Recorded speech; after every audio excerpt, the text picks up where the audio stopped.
Mesdames et Messieurs les ministres, Messieurs les Premiers ministres, Monsieur le Vice-président du Conseil d'État, Mesdames et Messieurs les parlementaires, Monsieur le chef d'état-major des armées, Mesdames et Messieurs les ambassadrices et ambassadeurs, Mesdames et Messieurs les directrices, directeurs, Mesdames et Messieurs en vos grades et qualités, Mesdames, Messieurs, chers amis.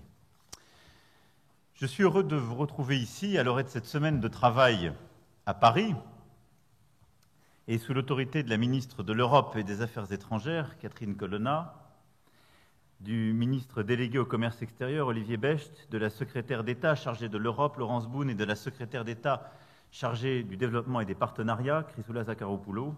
Chacun d'entre vous s'est mis au service des Français, je vous en remercie. La difficulté de ces discours est double et elle s'accroît chaque année pour votre serviteur. D'abord, il est évident que les discours sont toujours trop longs et à mesure qu'on les relit, on s'aperçoit qu'on ne parle pas de telle ou telle région, de tel ou tel espace. Et donc c'est toujours une cote mal taillée pour essayer d'être le plus exhaustif possible et de vous soumettre à un exercice qui est encore supportable. La deuxième difficulté, c'est qu'à mesure que les années passent, on est soumis à deux risques. Le premier est de se répéter. Je vais tâcher de ne pas trop le faire aujourd'hui, mais veuillez m'en excuser si tel est le cas. Le deuxième serait plus grave, c'est celui de se contredire. Je vais aussi veiller à ne pas faire ça, même si les circonstances parfois changent et amènent à revisiter certains des éléments qu'on avait pu engager. En tout cas, une chose est sûre et elle intangible, c'est que l'engagement qui est le vôtre, le bras armé diplomatique que vous représentez est important pour notre pays. Et les Français déploient l'énergie, le talent, l'ambition qui permettent que, précisément, notre pays soit à nouveau la première destination des investissements étrangers en Europe, un pays d'innovation, de transition rapide vers la neutralité carbone, un acteur majeur de la sécurité en Europe et dans le monde, un partenaire essentiel du développement et de la solidarité internationale, et tout ça est le fruit de votre engagement et de votre travail, dans un contexte de plus en plus compliqué. Et je voulais commencer, avant de rentrer dans le vif du sujet, par justement dire un mot de ce contexte, qui au fond s'est plutôt durci depuis mon premier discours devant vous, mais je crois les fondamentaux de ce monde perturbé, de plus en plus fragmenté, demeurent, des moyens que nous nous donnons avant d'essayer de décliner 4 priorités qui sont, pour une bonne partie d'entre elles, dans la continuité de ce que nous déployons ces dernières années. En effet, je considère que le contexte international se complique et fait courir le risque d'un affaiblissement de l'Occident et plus particulièrement de notre Europe. Il nous faut être lucide sans être excessivement pessimiste dans ce contexte. D'abord, il y a une dilution objective de notre population, de notre richesse produite, de notre part dans les échanges mondiaux. C'est plus vrai encore depuis la crise de 2008-2010. C'est le fruit de l'émergence de grandes puissances internationales qui s'imposent. Ça a été renforcé par la crise énergétique, notre Europe n'étant pas productrice d'énergie fossile, en tout cas à court terme. Ça vient consolider aussi des stratégies que nous poursuivons, mais c'est là, et c'est un fait. Ensuite, il y a une remise en cause progressive de notre ordre international, de ses principes, de ces différentes formes d'organisation. Il faut bien le dire, l'Occident avait une place prépondérante, et a encore une place prépondérante. Avec d'abord la montée de la guerre, y compris sur le sol européen, j'y reviendrai dans un instant, la politique aussi de l'état de fait qui, des confins de l'Europe au continent africain et asiatique, s'impose de plus en plus, une forme de montée du politique du ressentiment qui se nourrit ici de l'anticolonialisme réinventé ou fantasmé, là d'un anti-occidentalisme instrumentalisé, la dénonciation d'un double standard que nous avons parfois nourri, il faut bien le dire, en ajustant le droit international à ce que nous pensions bon, et en oubliant que la souveraineté des peuples était un des préalables à notre action, et une contestation croissante du Conseil de sécurité des Nations Unies, mais également de beaucoup de nos organisations internationales. Nous ne pouvons pas ne pas l'entendre. Et du Fonds monétaire international à la Banque mondiale et au-delà, de plus en plus de pays, de manière de plus en plus désinhibée, considèrent que ces structures sont de moins en moins légitimes à leur imposer telle ou telle règle, et que d'ailleurs elles ont été créées dans un monde où ces pays n'existaient pas, ce qui est vrai, et qu'elles représentent un ordre passé, mais qu'elles ne reflètent pas la réalité géopolitique, encore moins démographique et peut-être parfois militaire d'aujourd'hui. Ceci se traduit, sans qu'on doive en majorer la réalité, mais par des symptômes, comme par exemple ce que nous avons vu ces derniers jours avec tentative d'élargir ce sommet BRICS. Il faut rester lucide sur la réalité de ce qu'il emporte. Néanmoins, il témoigne d'une volonté de faire émerger un ordre alternatif, en tout cas quelque chose qui viendrait se substituer à ce qu'on appelait jusqu'alors un ordre international vu comme trop occidental, ou en tout cas aux règles devenues moins légitimes. Tout ça dans un contexte croissant de tensions sino-américaines qui, il faut bien le dire, bouscule aussi notre droit international, puisqu'il s'est traduit ces derniers mois par une remise en cause patente de notre ordre commercial international. La première et la deuxième puissance commerciale décidant de fait de ne pas respecter les règles commerciales jusqu'alors établies, ce qui est un fait nouveau, mais enfin qu'on ne peut pas non plus totalement ignorer. Une forme de nouveau protectionnisme monte, il est là. Tout cela conduit à un risque de partition du monde, à un affaiblissement de l'ordre international basé sur le droit, à un affaiblissement de l'idée démocratique, on le voit par la montée de ce moment illibéral, et au fond de nos mécanismes de coopération et de partenariat existants. Alors même que nous sommes, dans ce moment, confrontés à des défis de plus en plus planétaires qui requièrent plus de coordination.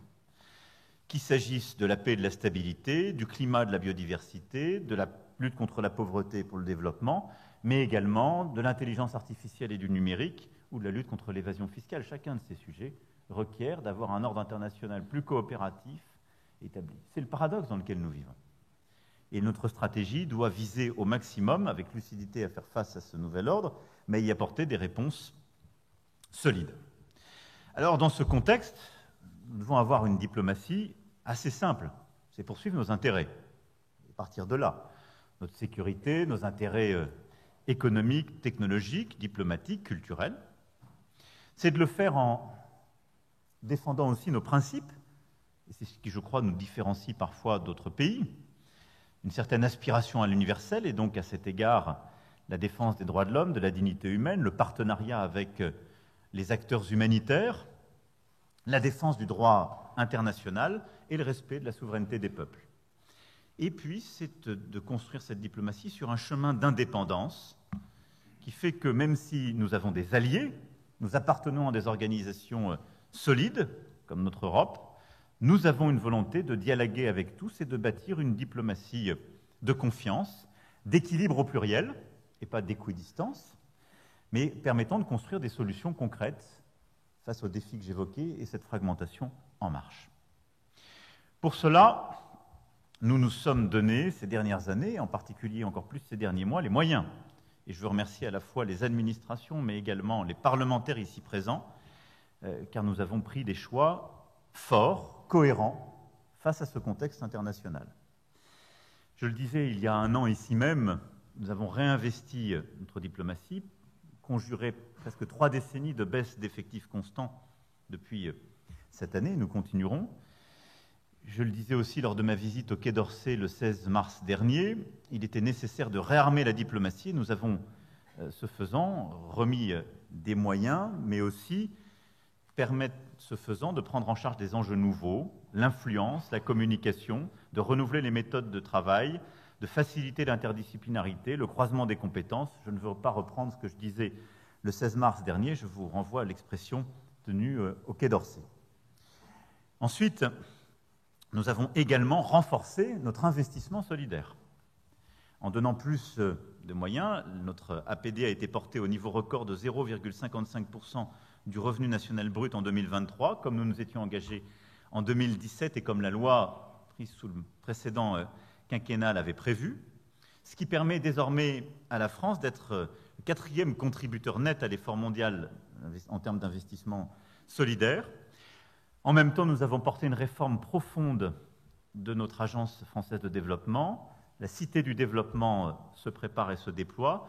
le Conseil présidentiel pour justement l'investissement solidaire après des décisions claires en la matière. Nous avons mis en place un laboratoire, des méthodes nouvelles d'expérimentation, une autre forme de déclinaison sur le terrain, changer la rigidité de nos priorités géographiques pour se donner là aussi beaucoup plus de souplesse et être au service d'une politique de partenariat et d'investissement solidaire plus concrète, mais avec là aussi un investissement réel. Et puis en parallèle, nous avons mis en place un outil militaire plus crédible encore. Nos armées ont toujours été fortes et solides, mais à travers les 2 lois de programmation militaire, les 2 reposant sur des exercices stratégiques solides, eh bien, à l'issue de ces 2 lois de programmation, nous aurons doublé le budget de nos armées, ce qui est inédit dans la période contemporaine. Nous l'aurons doublé en faisant face aussi aux risques et aux conflictualités nouvelles, et du cyber au spatial, en passant par la haute mer, en regardant aussi les nouvelles sphères de conflictualité, mais en renforçant les points forts de nos armées, en consolidant un modèle complet, une indépendance, et en faisant de l'armée française l'armée la plus efficace d'Europe, ce qui est notre objectif. Et je salue l'engagement de nos militaires, mais aussi le partenariat étroit entre nos militaires et nos diplomates à cet égard.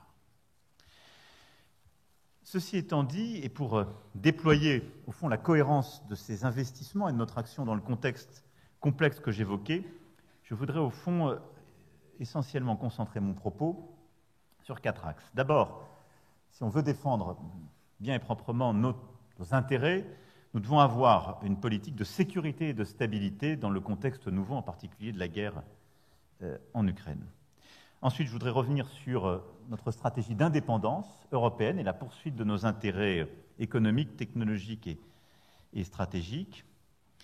Ensuite, je voudrais développer devant vous le fait que la France, dans ce contexte, doit chercher à être une puissance partenariale de confiance, à la fois sur le plan géographique, mais pour refonder cette gouvernance internationale. Et je voudrais terminer par quelques mots sur notre politique de rayonnement et d'influence en cohérence avec cette stratégie. Tout ceci s'inscrit, vous le voyez, en continuité avec les propos que j'ai pu tenir devant vous ces dernières années, l'action que vous conduisez avec beaucoup d'engagement et, je dois le dire aussi, les défis qui sont les nôtres. Par avance, je veux dire ici que je ne couvrirai pas, comme je l'évoquais en plaisantant, toutes les zones géographiques, ce serait impossible, et j'aurai l'occasion dans les prochains mois de revenir sur tel ou tel autre. Et je veux, avant de rentrer sur ces 4 thèmes, vous renouveler de manière plus spécifique les remerciements, en particulier pour toutes celles et ceux qui ont eu à vivre des situations critiques. La France et les diplomates que vous êtes ont été confrontés ces derniers mois à des situations dans certains pays particulièrement difficiles. Et qu'il s'agisse du Soudan, où la France a été exemplaire, y compris dans l'évacuation de nos propres ressortissants et des ressortissants de beaucoup de nos collègues, au Niger en ce moment même, et je salue votre collègue et vos collègues qui nous écoutent depuis leur poste, vous avez rappelé que être diplomate est un engagement, parfois risqué, qui suppose l'esprit de responsabilité que vous avez toujours démontré dans ces situations difficiles, comme les années précédentes nous avions eu à le vivre en Afghanistan ou ailleurs. Et je pense qu'il est bon ici de le rappeler dans le contexte qui est le nôtre et qui continuera de se reproduire. Je citais l'Afghanistan, évidemment, je pourrais parler de l'Ukraine et de plusieurs autres théâtres d'opération. Sécurité et stabilité, avant tout, comme je le disais. Notre sécurité collective, celle de la France, de ses alliés, de ses partenaires européens, est évidemment, avant toute chose, remise en cause par l'agression russe en Ukraine. Bon, j'ai eu l'occasion de m'exprimer à plusieurs reprises sur ce sujet, devant vous l'année dernière, je l'ai fait encore ces derniers mois, en particulier à Vilnius. Il ne faut pas perdre de vue la singularité de ce conflit. Elle repose d'abord sur le fait que, en Europe, la guerre revient. La deuxième chose, c'est qu'elle vient de manière très claire, fouler aux pieds et violer la souveraineté populaire et l'intégrité territoriale d'un État européen. Et, à cet égard, violer le droit international. Qu'elle s'est aggravée avec des crimes de guerre multiples, l'attaque de populations civiles et les scènes que nous avons pu voir et sur lesquelles d'ailleurs nous travaillons par une coopération de nos magistrats, de nos policiers et de nos gendarmes exemplaires. Ensuite, parce qu'elle implique un membre permanent du Conseil de sécurité des Nations Unies, qui plus est puissance dotée. Ce qui change les termes de l'efficacité d'une réponse diplomatique et de la nature, évidemment, de l'engagement politico-militaire. Face à ça, la France, l'Europe, les alliés ont eu, je crois, une réponse adaptée. D'abord, elle a été immédiate, unie et efficace. Et je le dis d'autant plus qu'elle est le fruit d'un engagement français, puisque la France avait la présidence au moment du début de la guerre du Conseil européen, et je pense que ce qui a été fait par notre diplomatie a été particulièrement utile, et je crois a créé un effet de surprise non négligeable. Les Européens ne se sont pas divisés, ont réagi vite et de manière adaptée.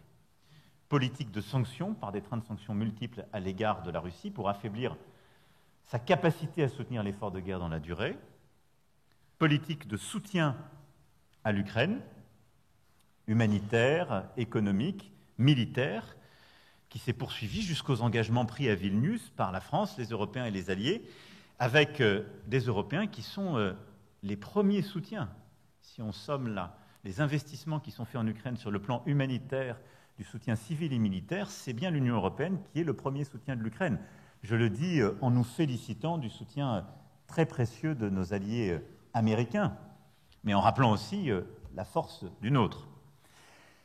Et puis, en veillant à n'avoir aucune politique d'escalade, ce qui a marqué les bornes de ce soutien, c'est-à-dire nous avons toujours veillé à ne jamais être engagés directement dans un conflit contre la Russie, contre son territoire, contre sa population, ce qui est évidemment une difficulté.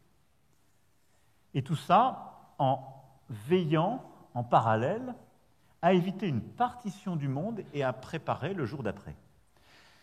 Et je pense que nous avons eu raison d'avoir cette politique depuis près de 18 mois. Veiller à éviter une partition du monde, c'est simple, c'est d'éviter que s'installe un narratif qui consisterait à dire « c'est votre guerre en tant qu'Européens, elle ne nous concerne pas ». Pour toutes les raisons que j'évoquais, cette guerre est une guerre qui touche le monde entier, parce qu'elle touche notre capacité à faire respecter le droit international, nos principes, et en particulier l'intégrité des frontières. Et donc il était essentiel de continuer à œuvrer dans tous les forums internationaux, parce que cette guerre soit au cœur de nos préoccupations, d'une condamnation claire et d'une action diplomatique de tous, et qu'on évite une division. Et je veux saluer là aussi le travail de tous les postes, il faut le poursuivre, autour des résolutions à l'Assemblée générale des Nations Unies, où nous avons progressivement réduit le nombre à la fois de votes alignés sur la Russie ou de parfois non-participation ou même d'abstention. Mais nous devons continuer de convaincre, d'expliquer, et les rendez-vous à venir seront clés à cet égard. Mais surtout, comme nous l'avons fait en marge du G7 d'Hiroshima, de permettre à l'Ukraine d'aller convaincre tous les partenaires à nos côtés.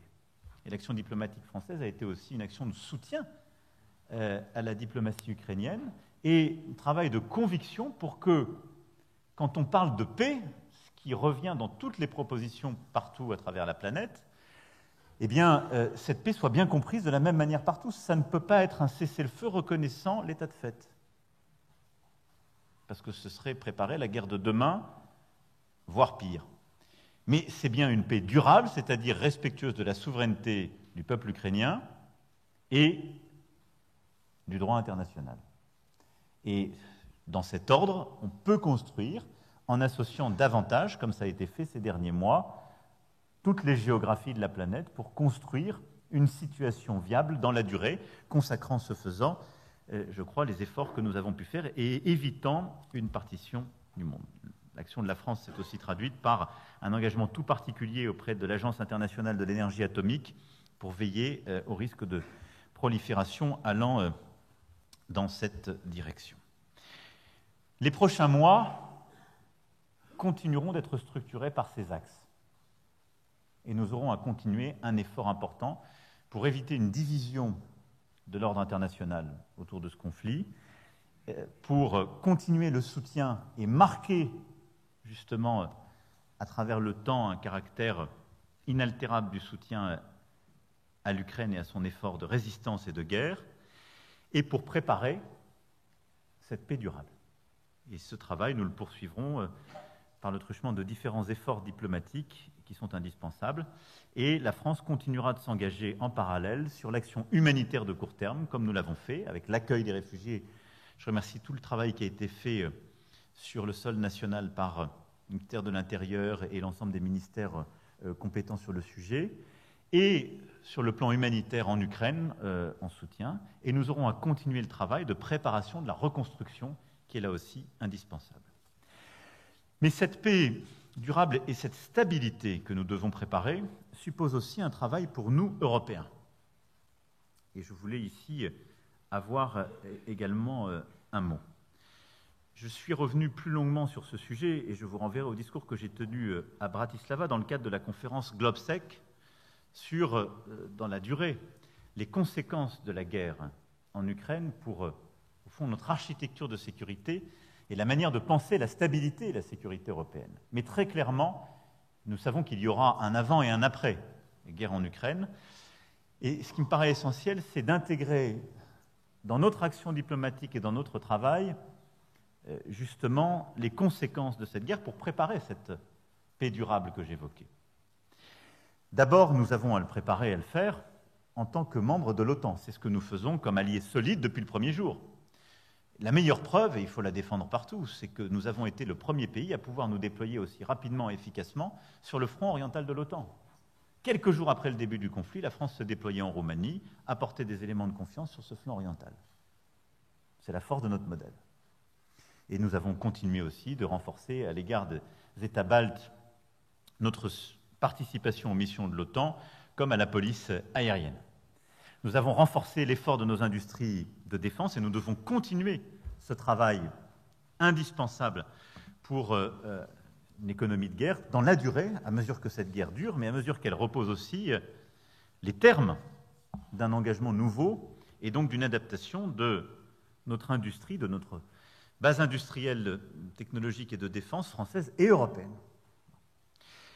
Et vous le voyez bien, nous devons penser au sein de l'OTAN une plus grande implication européenne. Et ceci a commencé au fond depuis 2019. J'ai eu l'occasion d'y revenir à plusieurs reprises. Mais il y a, à mes yeux, une traduction concrète que nous devons poursuivre dans les prochains mois et les prochaines années qui est absolument indispensable. Le pilier européen et une plus grande défense européenne au sein de l'OTAN n'est pas l'ennemi ou le problème de l'OTAN. Au contraire. C'est ce qui fait de notre Europe un élément de confiance, en particulier pour nos alliés américains. Nous devons plus prendre en charge notre propre sécurité et les instabilités à notre voisinage.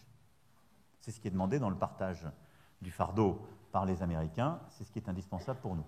Ce faisant, nous devons renforcer notre autonomie technologique et militaire, davantage produire, davantage standardiser pour l'industrie de défense européenne et penser davantage notre défense en européen. Et au fond, tout ça est une forme de sortie de minorité géopolitique des Européens au sein de l'OTAN. Il faut le penser comme tel et l'assumer comme tel. Et c'est aussi pour ça que l'après-guerre en Ukraine devra se traduire par de nouveaux traités pour encadrer les armements, tous les types d'armements et d'activités militaires qui touchent l'Europe. Et nous devons avoir la volonté d'être concepteurs et signataires de ces traités demain. Là où, je le rappelais en décembre 2019, dans une prise de parole largement commentée, l'Europe était en quelque sorte un objet géopolitique, mais pas un sujet. Tout ce qui nous touchait quand il s'agissait des armements intermédiaires ou autres, touchait notre sol, mais nous n'étions pas signataires des traités. Et le non-respect par l'un ou la dénonciation par les deux nous touchait sans que nous puissions en quelque sorte faire autre chose que nous indigner. Nous devons bâtir cet ordre international nouveau qui nous touche directement par notre implication militaire, et d'ailleurs la loi de programmation militaire a au cœur cette stratégie, puisqu'elle est conçue pour que la France puisse être nation cadre de coalition nouvelle de déploiement otanien. Ce qui est inédit. Et ce que nous avons commencé à faire, en particulier dans les théâtres d'opération africains est à cet égard totalement inédit, avec en particulier Takuba, et préfigure ce que nous voulons faire. Et donc nous devons continuer de convaincre tous nos partenaires européens de la nécessité de cette stratégie à travers des coopérations de défense bilatérales ou européennes, à travers plus d'intimité stratégique et opérationnelle, que nous avons commencé avec l'initiative européenne d'intervention et que nous devons déployer dans les années qui viennent, et à travers de nouvelles coopérations capacitaires. Et à cet égard, je veux dire l'importance pour nous des coopérations bâties avec l'Allemagne, qu'il s'agisse de l'avion ou du char du futur. Nous savons que les débats sont parfois difficiles, que les remises en cause peuvent arriver quelquefois. Nous sommes intraitables sur le caractère stratégique de ces partenariats décidés ici même en juillet 2017 avec la chancelière Merkel à l'époque, mais nous devons dans le temps les poursuivre et bâtir de nouveaux partenariats capacitaires, qu'il s'agisse du spatial, du maritime ou du cyber, car c'est ainsi qu'on renforcera ce pilier européen d'une défense de tous les alliés. Au-delà de ce cadre, nous devons penser une stabilité européenne qui ne soit pas uniquement sécuritaire et qui, en quelque sorte, ne se fasse pas uniquement par le truchement de l'OTAN. Et c'est le cœur de ce que nous avons proposé avec la communauté politique européenne. C'est une proposition de mai 2022. C'est une vieille idée française, je dirais franco-tchèque, puisque c'est à peu près ce que Václav Havel et François Mitterrand avaient proposé avec la Confédération européenne. Elle n'avait pas vu le jour à l'époque, parce que la Russie était dans l'affaire, et il était peut-être trop tôt, compte tenu du retour de l'histoire, de proposer une telle alliance et un partenariat ouvert si rapidement. Mais cette communauté politique européenne, proposée en mai 2022, qui a déjà eu 2 premières réunions, à Prague et à Chisinau, et qui donnera lieu à une nouvelle réunion à Grenade dans quelques semaines, c'est une victoire française déjà, mais c'est aussi une victoire et avant tout européenne. C'est l'idée de dire que l'Europe doit se penser comme un continent large, géopolitique, pas simplement à travers des alliances militaires structurées par l'histoire, de manière absolument non conflictuelle avec son voisinage, mais pour structurer les thématiques d'immigration, d'énergie, de sécurité, d'innovation, de connectivité, etc., etc. Et qu'au fond, il faut bâtir de l'intimité stratégique, davantage de convergence pour consolider une Europe géopolitique. Nous devons continuer d'avancer sur ce terrain et ce forum sera absolument déterminant si on veut bâtir dans la durée une Europe en paix.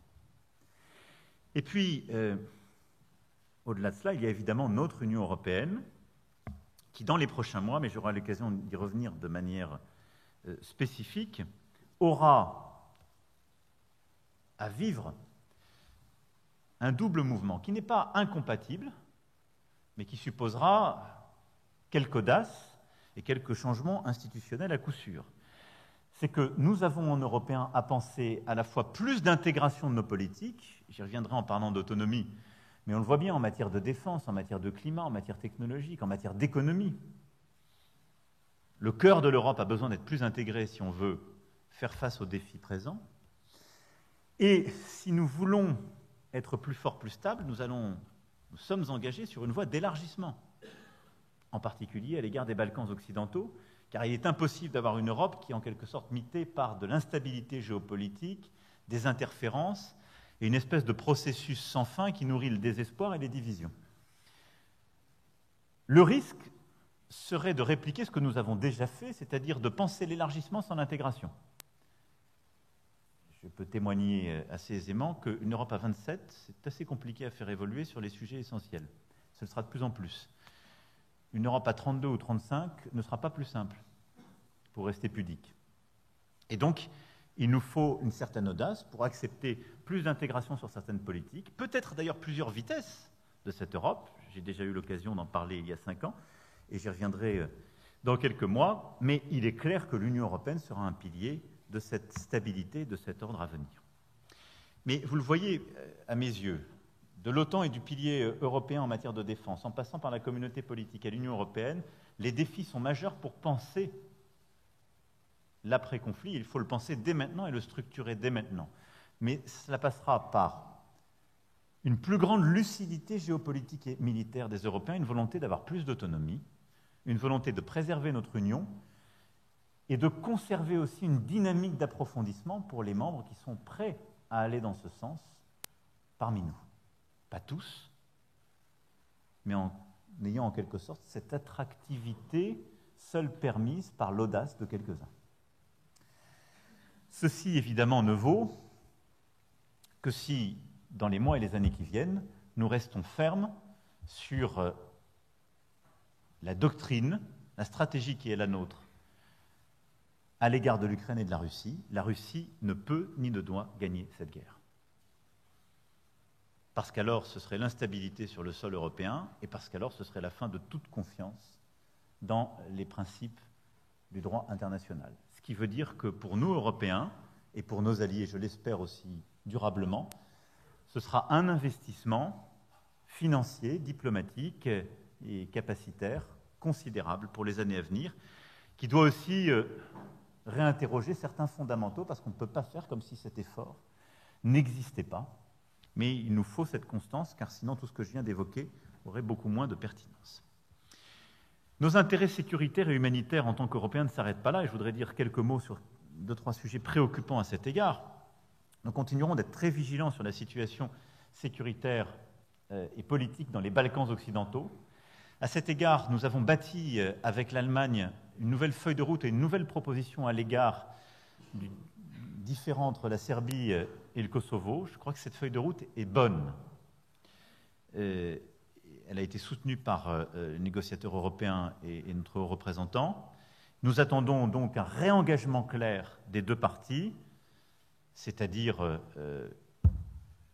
un réengagement sur les élections municipales attendues, un réengagement serbe dans les institutions afférentes, une reconnaissance des municipalités justement dans le nord serbe de la part des autorités kosovares, une pacification de cette situation. Et je le dis parce que la France et l'Allemagne se sont engagées, ont aussi eu des mouvements d'ouverture, en particulier sur la politique de visa ou sur d'autres éléments économiques qui seront revus s'il n'y a pas une politique de responsabilité de la part des deux parties. Mais nous continuerons avec nos partenaires allemands à être très vigilants sur ce sujet et sur tout ce qui touche à la stabilité des Balkans occidentaux. Et puis nous continuerons aussi d'être engagés sur le Caucase.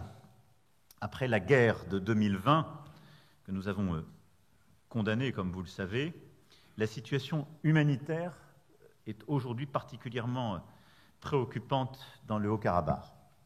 À cet égard, j'aurai l'occasion d'échanger cette semaine avec le Premier ministre Pachinian et avec le président Aliyev.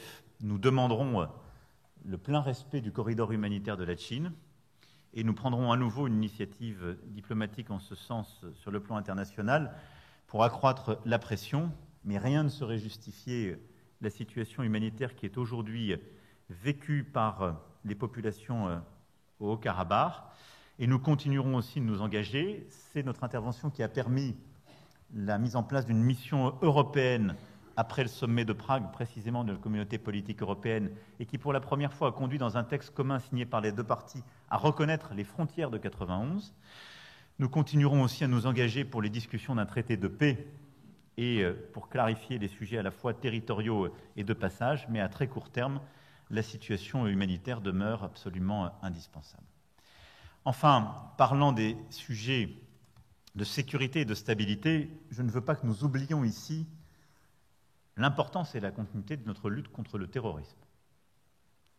Même si l'actualité nationale, et il faut nous en féliciter par le très bon travail de nos services et de nos forces de sécurité intérieure, a permis de déjouer beaucoup de projets sur notre sol, et si la nature du terrorisme ces dernières années a changé, il nous faut demeurer extrêmement vigilants. Et l'organisation internationale de terrorisme qui peuvent toucher notre sol demeure. Et je le dis ici avec beaucoup de force et de clarté. Nous sommes toujours impliqués dans la coalition internationale au Levant, et cette implication est saluée, importante. Et je veux ici saluer la mémoire de nos 2 soldats morts en Irak ces dernières semaines, précisément dans le cadre des missions qu'ils exercent sur le sol irakien à ce titre, qu'il s'agisse des missions de coopération, de formation, de soutien, mais aussi de lutte contre le terrorisme. Et donc nous devons continuer au Levant d'être impliqués dans cette mission, parce qu'elle ne disparaît pas, et nous devons renforcer le travail que nous menons depuis ces dernières années de stabilisation politique et militaire dans toute la région. En soutien de l'Irak et de sa souveraineté, c'est ce que nous avons mis en place avec la conférence de Bagdad, qui tiendra sa 3e édition fin novembre, et à laquelle je me rendrai comme à chaque fois, et qui permet justement de consolider un agenda régional en soutien de la souveraineté irakienne. Et à ce titre, nous renforcerons aussi notre implication sur 2 sujets tout particuliers, sans être exhaustif sur la région que je voulais mentionner. Le premier, c'est la Syrie. En effet, nous le voyons bien, tous les pays de la région sont en train de vouloir reprendre langue avec la Syrie, de la réinsérer dans les différents forums de négociation ou de partenariat. Nous aurons, parmi d'autres, un élément essentiel à ce titre, c'est la lutte contre le terrorisme. Et je retournerai à la conférence de Bagdad avec un de ces points, justement, que je mettrai en avant. Et j'ai eu l'occasion, qu'il s'agisse de nos dialogues avec la Jordanie, les Émirats arabes unis, l'Irak, comme je l'évoquais, l'Arabie saoudite ou d'autres, quelque réinsertion que ce soit dans les instances régionales doit supposer une coopération accrue dans la lutte contre les organisations et les groupes terroristes sur le sol syrien et dans la région, et lever toute ambiguïté, mais également doit s'accompagner d'un processus politique permettant aux réfugiés de réintégrer avec des garanties de protection, de reconnaissance et de sécurité politique et économique le sol syrien. Le deuxième point que je voulais faire, c'est l'Iran. Je me félicite des avancées de ces dernières semaines, mais peut-être est-ce l'expérience, je ne saurais trop me féliciter avec beaucoup d'enthousiasme. Parce que nous savons que d'abord les accords peuvent être fragiles, que parfois ceux qui les concluent les dénoncent, et que ceux qui les signent ne les respectent pas, ce qui rend humble sur la nature des accords qui peuvent se signer en la matière. Je veux dire simplement à l'égard de l'Iran, d'abord que la France continuera d'avoir une politique claire, aucune faiblesse, et une demande très ferme que nos 6 ressortissants qui sont détenus de manière arbitraire soient libérés. Rien ne justifie la détention de 6 ressortissants français aujourd'hui dans les prisons et dans des conditions inadmissibles en Iran. La deuxième chose, notre souhait est évidemment un encadrement clair, transparent des activités nucléaires. Le retour au JCPOA est une très bonne chose s'il est suivi des mesures de confiance et d'un bon suivi par l'agence internationale compétente.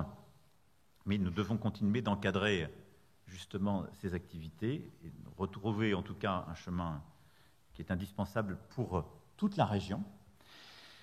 Mais troisième élément que je ne veux pas oublier, c'est aussi d'encadrer les activités de déstabilisation régionale que l'Iran a menées ces dernières années.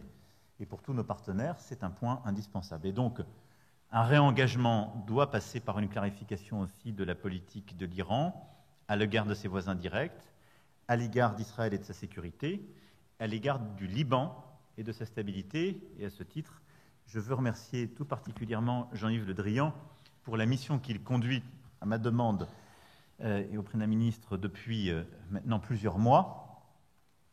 Il faut imaginer Sisyphe heureux, monsieur le ministre, mais qui consiste à trouver un chemin politique. Celui-ci, nous devons le trouver à court terme, mais je pense qu'en tout cas, un des éléments clés de cette solution politique au Liban passera par une clarification des interférences régionales, dont celle de l'Iran, à coup sûr.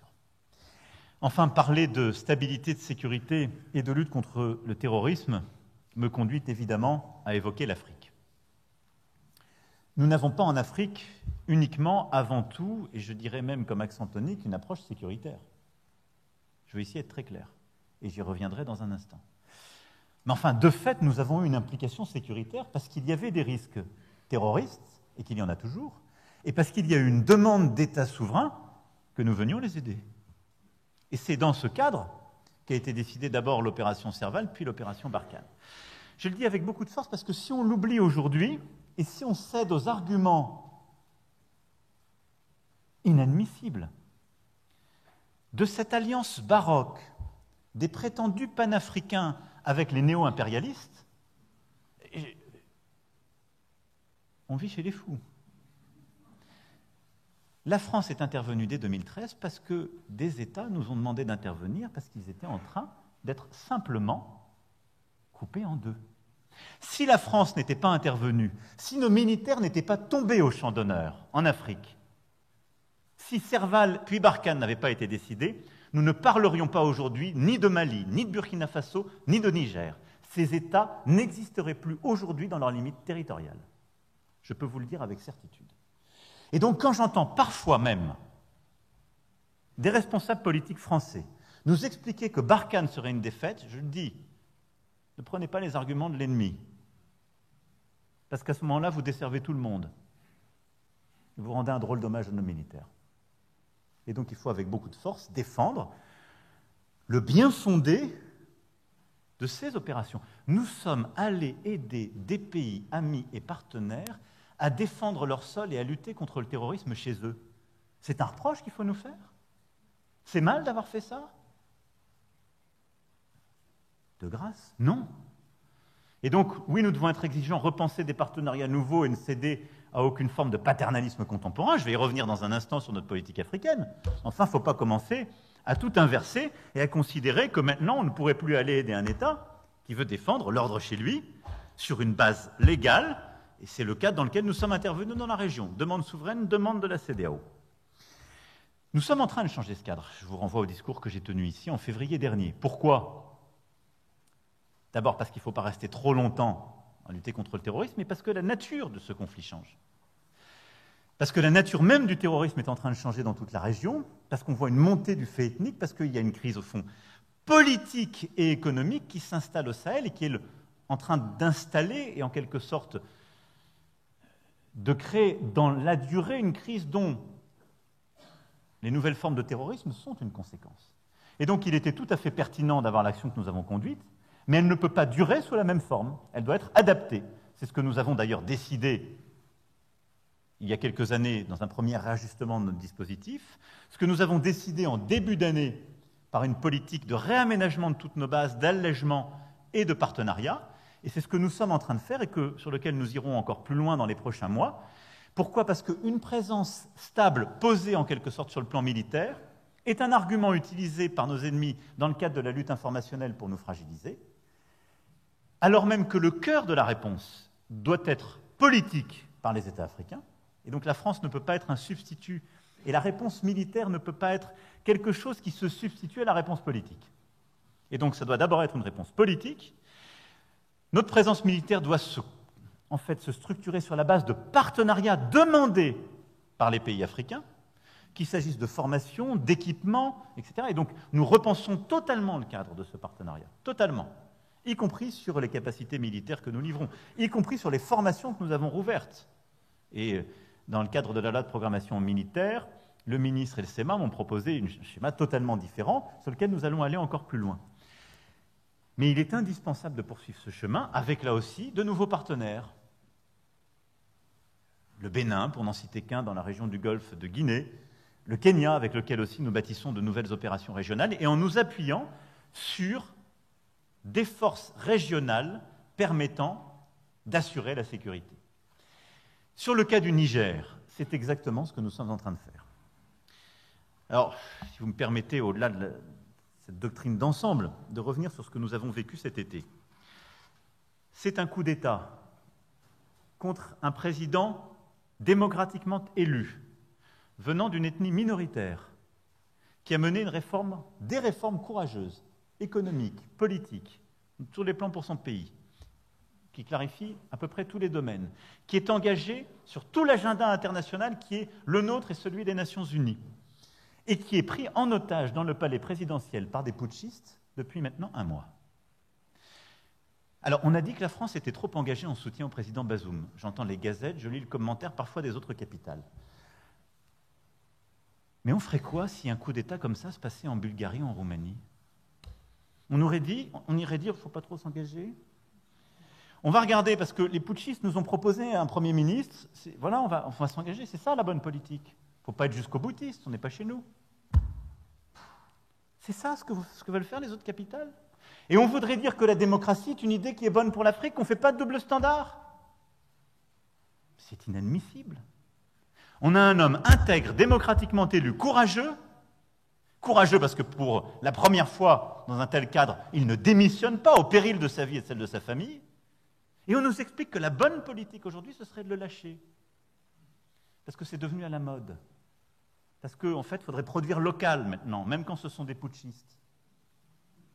Et de Washington, en passant par d'autres capitales européennes, j'ai entendu des voix, j'ai écouté des journaux, j'ai lu des tribunes qui nous expliquaient « N'en faites pas trop, ça devient dangereux. Ça devient dangereux. » Non, on doit être clair, cohérent. Cohérent. Sinon, qui nous écoutera? Dans quelle capitale africaine on peut dire qu'on a une politique de partenariat avec un dirigeant si quand ils subissent cela, on ne peut pas être en soutien? Donc je pense que notre politique est la bonne. Elle repose sur le courage du président Bazoum, sur l'engagement de nos diplomates, de notre ambassadeur sur le terrain, qui reste, malgré les pressions, malgré tout, et malgré toutes les déclarations d'autorité illégitimes, grâce à l'engagement de nos forces de sécurité intérieure et de nos militaires. Maintenant, il faut être clair, nous ne sommes pas engagés. Il ne faut pas céder à un narratif utilisé par les putschistes qui consisterait à dire notre ennemi est devenu la France. Le problème des Nigériens aujourd'hui sont des putschistes qui les mettent en danger parce qu'ils abandonnent la lutte contre le terrorisme, parce qu'ils abandonnent une politique qui était bonne économiquement pour eux et qui sont en train de perdre tous les financements internationaux qui étaient en train de leur permettre de sortir de la pauvreté. C'est ça la réalité. Et si on ne le dit pas nous avec courage, qui le dira? Donc nous devons poursuivre cette politique avec fermeté, sortir des mensonges et des facilités. Et donc notre politique est simple. On ne reconnaît pas les putschistes. On soutient un président qui n'a pas démissionné, aux côtés duquel nous restons engagés. Et nous soutenons l'action diplomatique, et quand elle le décidera, militaire, de la CEDEAO, dans une approche de partenariat, qui est celle que j'ai présentée en février dernier. Ni le paternalisme, ni la faiblesse, parce que sinon, on n'est plus nulle part. Et nous devons continuer avec force de le soutenir. Et j'appelle tous les États de la région à avoir une politique responsable. Parce qu'il faut être clair, si la CEDEAO abandonne le président Bazoum, je pense que tous les présidents de la région sont à peu près conscients du destin qui leur sera réservé. Et la faiblesse que d'aucuns ont d'ailleurs montrée à l'égard des putschs précédents a nourri des vocations régionales. Il y a une épidémie de putsch dans tout le Sahel. Mais qui repose sur quoi? Sur la faiblesse de système militaire, sur une insuffisante efficacité, et aussi sur la politique que nous devons conduire en soutien avec toute la région, et j'y reviendrai dans un instant. Et donc je pense que nous devons sur ce point être clairs, la période est très difficile, elle est surtout difficile pour les Nigériens et pour nos postes avancés, mais nous devons, avec fermeté, là aussi, éviter tout double standard, être sur nos principes et avoir cette politique de clarté.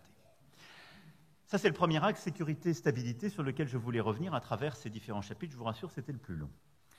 Le deuxième grand intérêt, qui est le nôtre, quand on parle de la France, sont des intérêts économiques, technologiques, stratégiques, qui est au fond au service de l'agenda que j'ai défini pour le pays, de renforcer notre indépendance, dans toutes les acceptions du terme, immédiate et dans la durée.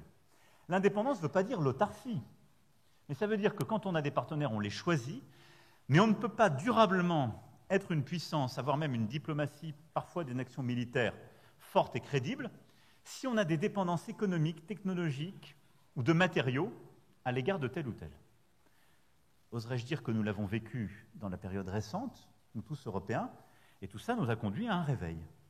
Ça doit irriguer notre approche à tous égards et notre diplomatie. C'est la clé d'une sécurité durable, et c'est la clé d'autant plus que nous sommes à un moment de réallocation internationale des ressources et des innovations. Et ce qui est en train de se faire aujourd'hui va décider du monde dans 10 ans, 15 ans, 20 ans. D'abord, il y a une prédation sur les ressources et matériaux rares, il ne faut pas être naïf. Les Chinois l'ont commencé avant nous, on les regardait jouer au Go, on se demandait quel était le jeu, maintenant on est en train de comprendre. Mais il y a des matériaux rares et des ressources sur lesquelles nous, Français, Européens, nous devons avoir accès pour diversifier et ne pas dépendre. Et ensuite, sur deux grands sujets les industries vertes et l'intelligence artificielle, les nouvelles technologies, il y a un moment d'investissement massif et de réallocation des forces productives qui va déterminer beaucoup de choses, de nos capacités à être indépendants, à bâtir des emplois dans nos pays, mais y compris à avoir des technologies civiles et militaires souveraines dans l'avenir. Et ceci doit absolument structurer notre approche diplomatique en la matière. C'est pourquoi, si on veut être indépendant, il faut une stratégie française et européenne d'autonomie stratégique. Il y a maintenant 6 ans, j'utilisais le terme d'une Europe plus souveraine au discours de la Sorbonne. On disait que c'était une belle idée française. Pour les gens les plus pudiques, les plus positifs, les autres disaient que c'est une foutaise française. Et ça ne viendra pas, c'est ça pour se faire plaisir. Je constate qu'il y a eu un réveil ces 5 dernières années, ce qui est notre victoire collective. D'abord, cette idée a été adoptée par tous les Européens. Alors, c'est souveraineté, c'est autonomie stratégique. Chacun fait avec ce avec quoi il est à l'aise. Moi-même, je ne comprends pas les 50 nuances de gris en la matière. Et d'ailleurs, selon les capitales, on me dit que l'un préfère l'autre. À la fin, je crois qu'on comprend tout ce que ça veut dire. Ça veut dire maîtriser davantage notre destin à travers ce qu'on produit, ce qu'on achète et les dépendances contraintes en diversifiant. Et donc, nous avons ces dernières années, de la défense à la technologie, à l'énergie, cristallisé un vrai réveil européen et mis en œuvre de vraies politiques avec des résultats. En matière de défense, on a commencé avec le Fonds de défense, l'initiative européenne d'intervention, et il faut aller beaucoup plus loin. On a commencé aussi dès le Covid et après, avec ce que nous avons fait en matière de production de santé, à travers ce que nous avons bâti sur les semi-conducteurs et sur les technologies vertes, à travers des actes fondateurs de la Commission et des politiques d'investissement. C'était impensable il y a 5 ans. Impensable. Et donc ça, nous devons le consolider. Et pour moi, la clé de voûte, c'est l'agenda de Versailles que nous avons en Européens bâti en mars 2022, qui consolide cette autonomie stratégique dans tous les domaines que j'évoquais, semi-conducteurs, technologies vertes, numériques, etc. Néanmoins, alors sur cette base-là, évidemment, le partenariat franco-allemand est clé. J'irai dans quelques semaines à Hambourg avoir une discussion en particulier sur l'intelligence artificielle avec le chancelier, mais le tandem franco-allemand est absolument décisif en la matière, au moment où on vit un choc qui vient bousculer notre Europe. Et donc je ne ménagerai pas mes efforts pour réengager, consolider, qu'on ait une convergence de vues de plus en plus forte. Mais nous tous, Européens, nous avons besoin d'aller beaucoup plus vite et plus fort. Et je voudrais juste citer quelques aspects de cette autonomie stratégique qui est clé pour notre indépendance. D'abord, on doit avoir une politique énergétique européenne clarifiée. On en a posé les bases réglementaires avec le Fit for 55 et le Green Deal. Elle est bonne, mais enfin, on doit en décliner maintenant les instruments. Nous n'avons pas fini le travail, pour être à mon tour diplomate. Et au fond, le travail que nous devons conduire, c'est celui qui nous permet d'être plus indépendants, d'être plus décarbonés et de continuer à créer des emplois et de l'industrie sur le sol européen. C'est ça les 3 objectifs. Pour ce faire, il faut plus de renouvelables, plus de nucléaire, plus d'intégration électrique en Europe. C'est ça. On n'est pas tous d'accord sur cet agenda. Et donc il va falloir relancer, démultiplier les efforts, mais je vais être clair, plus de charbon en Europe, ce n'est pas bon pour cet agenda. Plus de dépendance fossile en Europe, ce n'est pas bon pour cet agenda. Une complexification réglementaire sur l'hydrogène pour savoir de quelle couleur il est, quand il est produit avec du bas carbone, ce n'est pas bon pour cet agenda. Je suis pour la libre circulation des électrons bas carbone en Europe. Je pense que c'est une bonne politique si on veut l'avenir énergétique européen. Plus on produira de l'électron en Europe bas carbone, plus on sera fort et indépendant. C'est ça la stratégie que nous devons mener, et tout doit en découdre. Et donc nous aurons encore beaucoup de travail dans les capitales et à Bruxelles sur ce sujet, c'est indispensable. Et il y a un travail de conviction et de réengagement avec nos amis allemands. Nous ne sommes pas d'accord sur ce sujet aujourd'hui. Je pense que c'est une vraie préoccupation et que ce serait une faute historique de nous priver de nucléaire ou de ralentir les investissements en matière de nucléaire et d'innovation nucléaire en Europe. Et notre priorité ne doit pas être de nous diviser sur des modèles énergétiques différents, mais au contraire de renforcer l'intégration du réseau électrique européen, ce qui est absolument indispensable parce qu'on va devoir électrifier de plus en plus. Le deuxième élément, c'est d'avoir des politiques industrielles assumées. On a commencé à le faire, il faut le démultiplier, aller beaucoup plus vite et plus fort. Je vous renvoie à cet égard au discours que j'ai prononcé à La Haye sur notre nouvelle doctrine de sécurité européenne. C'est un en même temps auquel je crois aussi. Évidemment, il faut une politique de marché unique forte, et donc plus d'intégration du numérique aux différents champs industriels. Mais il faut une politique industrielle assumée, où on aide et on investit, parce que les Chinois et les Américains le font. Et aujourd'hui, si je devais résumer en une formule peut-être un peu brutale, l'Europe a tendance à surréglementer et à sous-investir trop lentement. Et donc une vraie politique industrielle compétitive européenne, c'est d'avoir plus d'innovation, plus d'investissement, moins de surréglementation. Et donc de mettre en œuvre ce sur quoi on s'est engagé, mais surtout d'avoir plus de force économique européenne au niveau du continent, plus de rapidité d'exécution, et de pouvoir, qu'il s'agisse de technologie verte, de l'intelligence artificielle ou autre, être en mesure de faire la compétition avec les Américains et les Chinois. On a commencé par les actes qui ont été pris depuis les expressions peut-être un peu directes que j'avais eues en fin d'année dernière suite à l'Inflation Reduction Act. On a eu raison de faire ça. On doit aller plus vite et plus fort parce que nous ne sommes pas encore à la masse et nous sommes trop divisés en Européens. Troisième élément, on doit avoir une politique commerciale plus réaliste.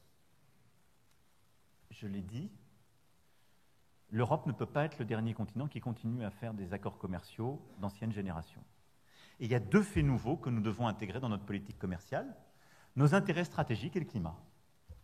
Nos intérêts stratégiques, c'est que quand les États-Unis et la Chine décident que les technologies vertes supposent de ne pas respecter les règles de l'OMC, on ne peut pas être les derniers à le faire.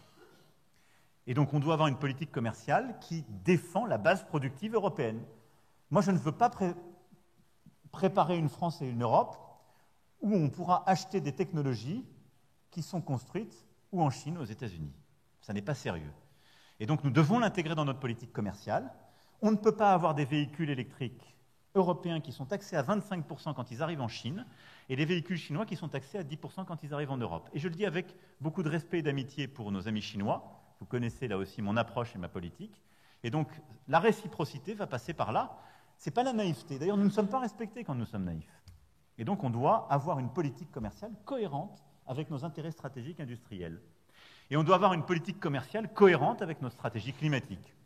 Ce n'est pas possible de demander à nos industriels et nos agriculteurs de respecter des normes et de négocier des accords commerciaux avec des puissances qui ne les respectent pas pour importer ce qu'on a interdit de produire chez nous. Il n'y a personne qui comprend ça en France. Et on ne peut pas défendre une telle option. C'est ce qui nourrit les populismes partout en Europe et c'est ce qui est en train de préparer un agenda absolument catastrophique qui fait monter les extrêmes partout en Europe. C'est pourquoi nous continuerons d'être opposés à des accords commerciaux qui permettraient d'importer sur le sol européen des produits qui ne respectent pas nos normes sanitaires, climatiques, qu'il s'agisse du carbone ou de la biodiversité. C'est d'ailleurs ce qui fait de nous ensuite une puissance prescriptrice en la matière. Je vous rappelle que c'est parce que nous avons poussé les premiers à l'interdiction de la déforestation importée qu'on a mis la pression sur beaucoup de puissances pour éviter d'avoir ces pratiques.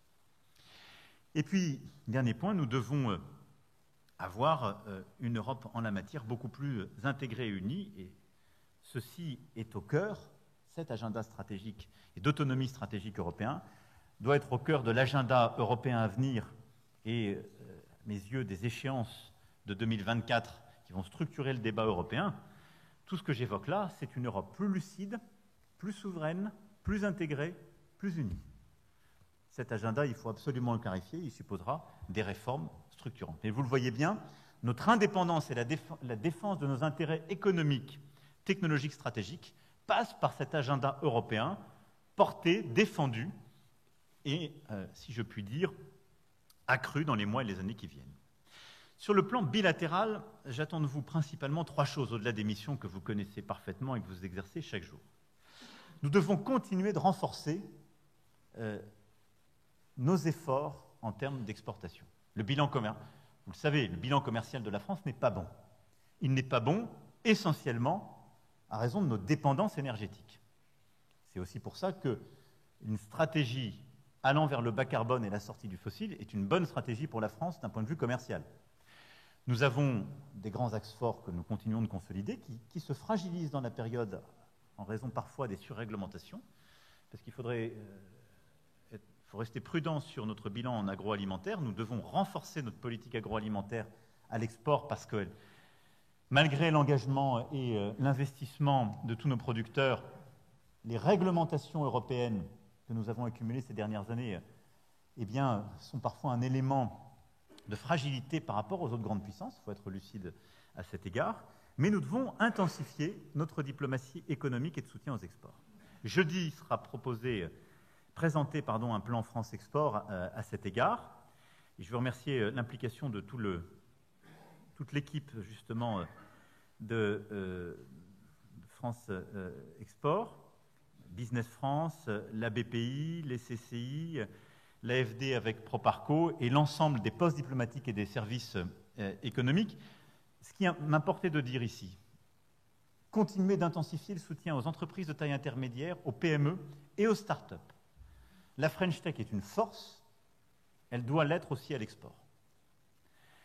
2, ayez ce travail par filière qui a présidé aux travaux qui seront présentés jeudi, parce que de plus en plus, on le voit, les grands groupes qui sont une force à l'export doivent tirer les plus petits. C'était moins un réflexe français, il faut bien le dire, que chez d'autres grands Européens. Il faut le pousser, l'intensifier, mais on a besoin de plus en plus d'une offre intégrée.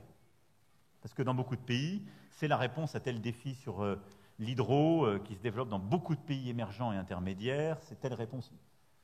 Il faut que l'équipe de France soit structurée par des approches filières. Et 3, ayez dans vos critères aussi les créations d'emplois en France. Cette diplomatie doit être au service de la réindustrialisation française et de la création d'emplois. Parfois, votre serviteur le premier, je me dis, j'ai passé beaucoup de temps à aider un grand groupe, c'est formidable, donc je ne suis pas sûr qu'il avait besoin de moi, mais qui ne va pas créer un emploi et plus de valeur en France. C'est parfois plus utile d'aider celui qui va, à travers cette stratégie d'export, créer de l'emploi, tel site en France, parce qu'il y exportera. C'est un critère qui doit être dans la hiérarchisation des choses. Parce qu'on veut le bien de l'humanité, on veut y œuvrer, mais enfin, on veut d'abord baisser le chômage chez nous. Et c'est un des objectifs que je fixe à ce plan France Export. Ensuite, je veux qu'on mobilise mieux à travers nos exports, nos diasporas, nos binationaux, les forces vives que nous avons dans la nation. Avec Choose Africa, on a bâti des mécanismes impliquant aussi tous les acteurs qui sont ici présents pour aider les diasporas africaines présentes en France à investir et à porter leurs projets entrepreneuriaux sur le territoire africain et à bâtir beaucoup plus de projets. Ceci doit être au cœur de tous les postes présents en Afrique. Et puis avec le Fonds Maghreb, nous avons déployé là aussi une approche pour que tous les binationaux puissent multiplier les projets des deux côtés de la rive Méditerranée. C'est pour moi un projet au cœur aussi de notre stratégie export qui doit être promu, poussé. Et ces deux éléments ne doivent pas être vus comme anecdotiques ou secondaires. Deuxième élément clé sur le plan bilatéral, ce sont les nouveaux investissements et la stratégie d'attractivité. Je serai très court à cet égard. Je sais que plusieurs campagnes vous ont été présentées ce matin. Choose France est un rendez-vous qui fonctionne bien. Depuis 4 ans, nous sommes le pays le plus attractif d'Europe. On doit renforcer nos efforts, consolider cette politique. Et donc, elle passe par évidemment tout le travail qu'on fait au national. Mais je compte sur votre mobilisation. La prochaine édition se tiendra en mai 2024. Et là aussi, on doit continuer, parfois en mettant l'accent sur tel ou tel pays, ou région, ou telle verticale, mais je pense que c'est très important de bien préparer ces rendez-vous avec tous les postes. Et puis, dernier point sur le plan bilatéral sur lequel je voulais insister, c'est la sécurisation de nos intrants. On doit intégrer dans la feuille de route diplomatique économique les aspects de terres rares, matériaux rares, minéraux critiques. Suite à la mission qui avait été confiée à Philippe Varin, on a un délégué interministériel qui est en charge de ce sujet, M. Guelzo. C'est très important que la feuille de route soit claire pour tous les postes et qu'on l'intègre à notre diversification. À cet égard, c'est une aberration que j'étais le premier président français à aller en Mongolie quand on voit ce que ça a en potentiel sur certains de ces matériaux critiques, pour rester pudique. Il y a dans beaucoup d'autres pays la même chose.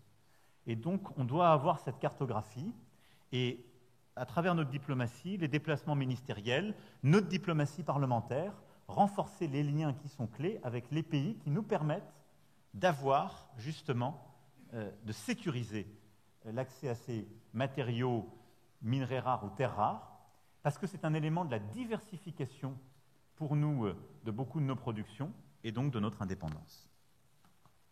Parler d'indépendance et de nos intérêts me conduit enfin à conclure sur ce deuxième volet, sur l'immigration.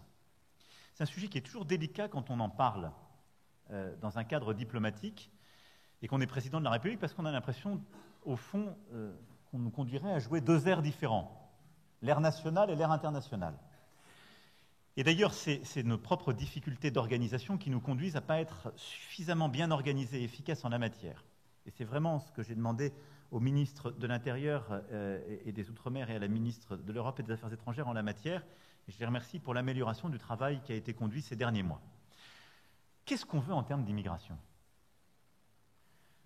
D'abord, nous voulons contrôler nos frontières, celles de Schengen, et au sein de Schengen, ensuite les frontières intérieures, quand il y a des risques qu'ils justifient, ce que prévoit nos traités, ce que nous faisons d'ailleurs dans un contexte terroriste. On veut réduire le flux non maîtrisé et évidemment lutter contre les passeurs et l'immigration clandestine.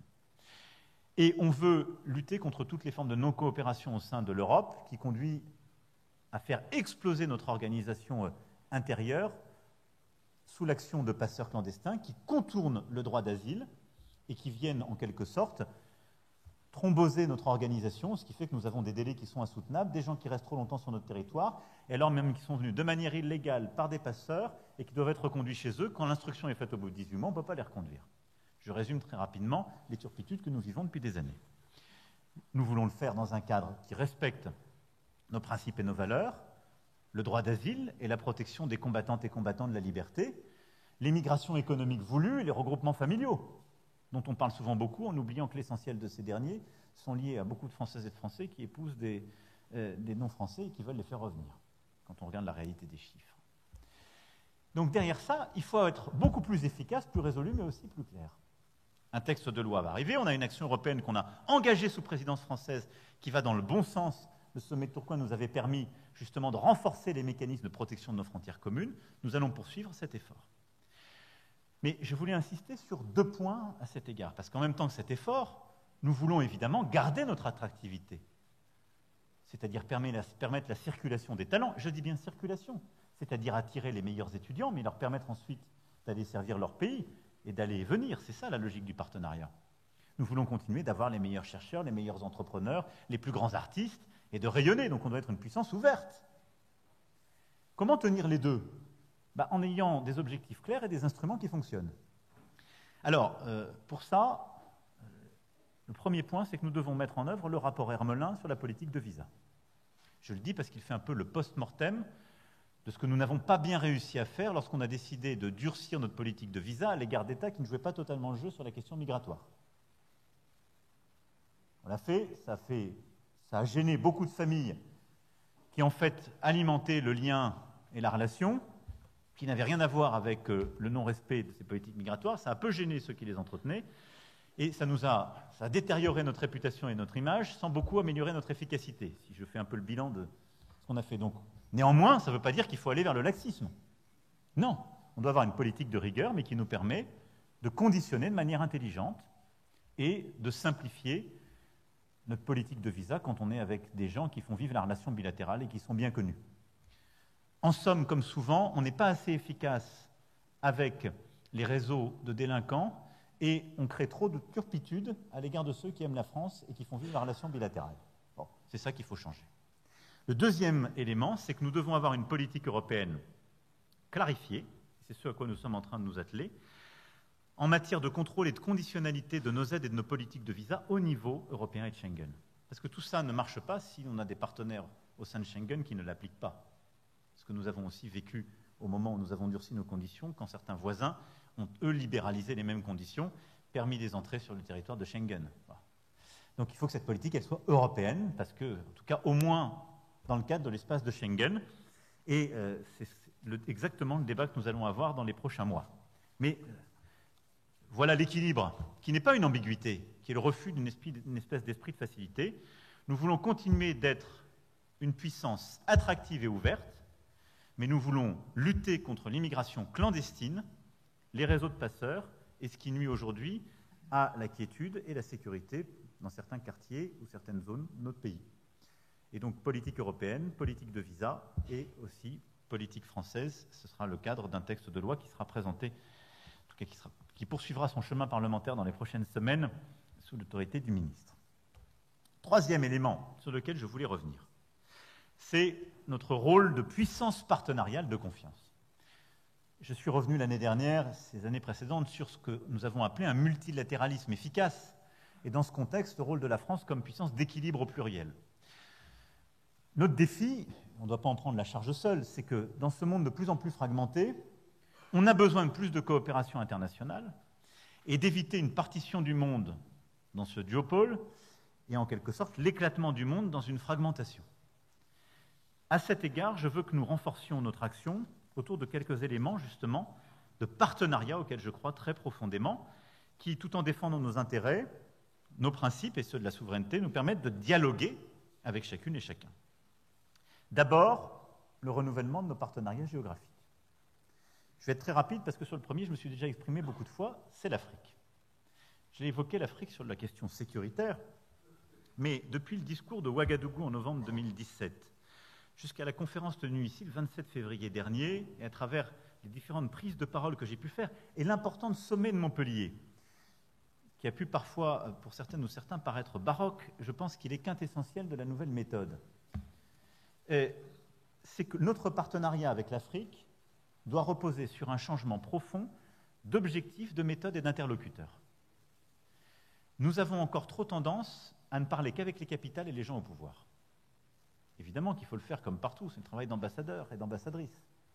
Mais sans doute plus qu'ailleurs, il faut parler, renforcer le lien avec la société civile, les oppositions et toutes les expressions des forces vives. C'est absolument indispensable. Si nous avons été pris à revers sur le continent africain, c'est que nous avions un dispositif par trop posé et tellement en intimité avec celles et ceux qui étaient au pouvoir qu'ils finissaient par n'en pas voir le reste de la société.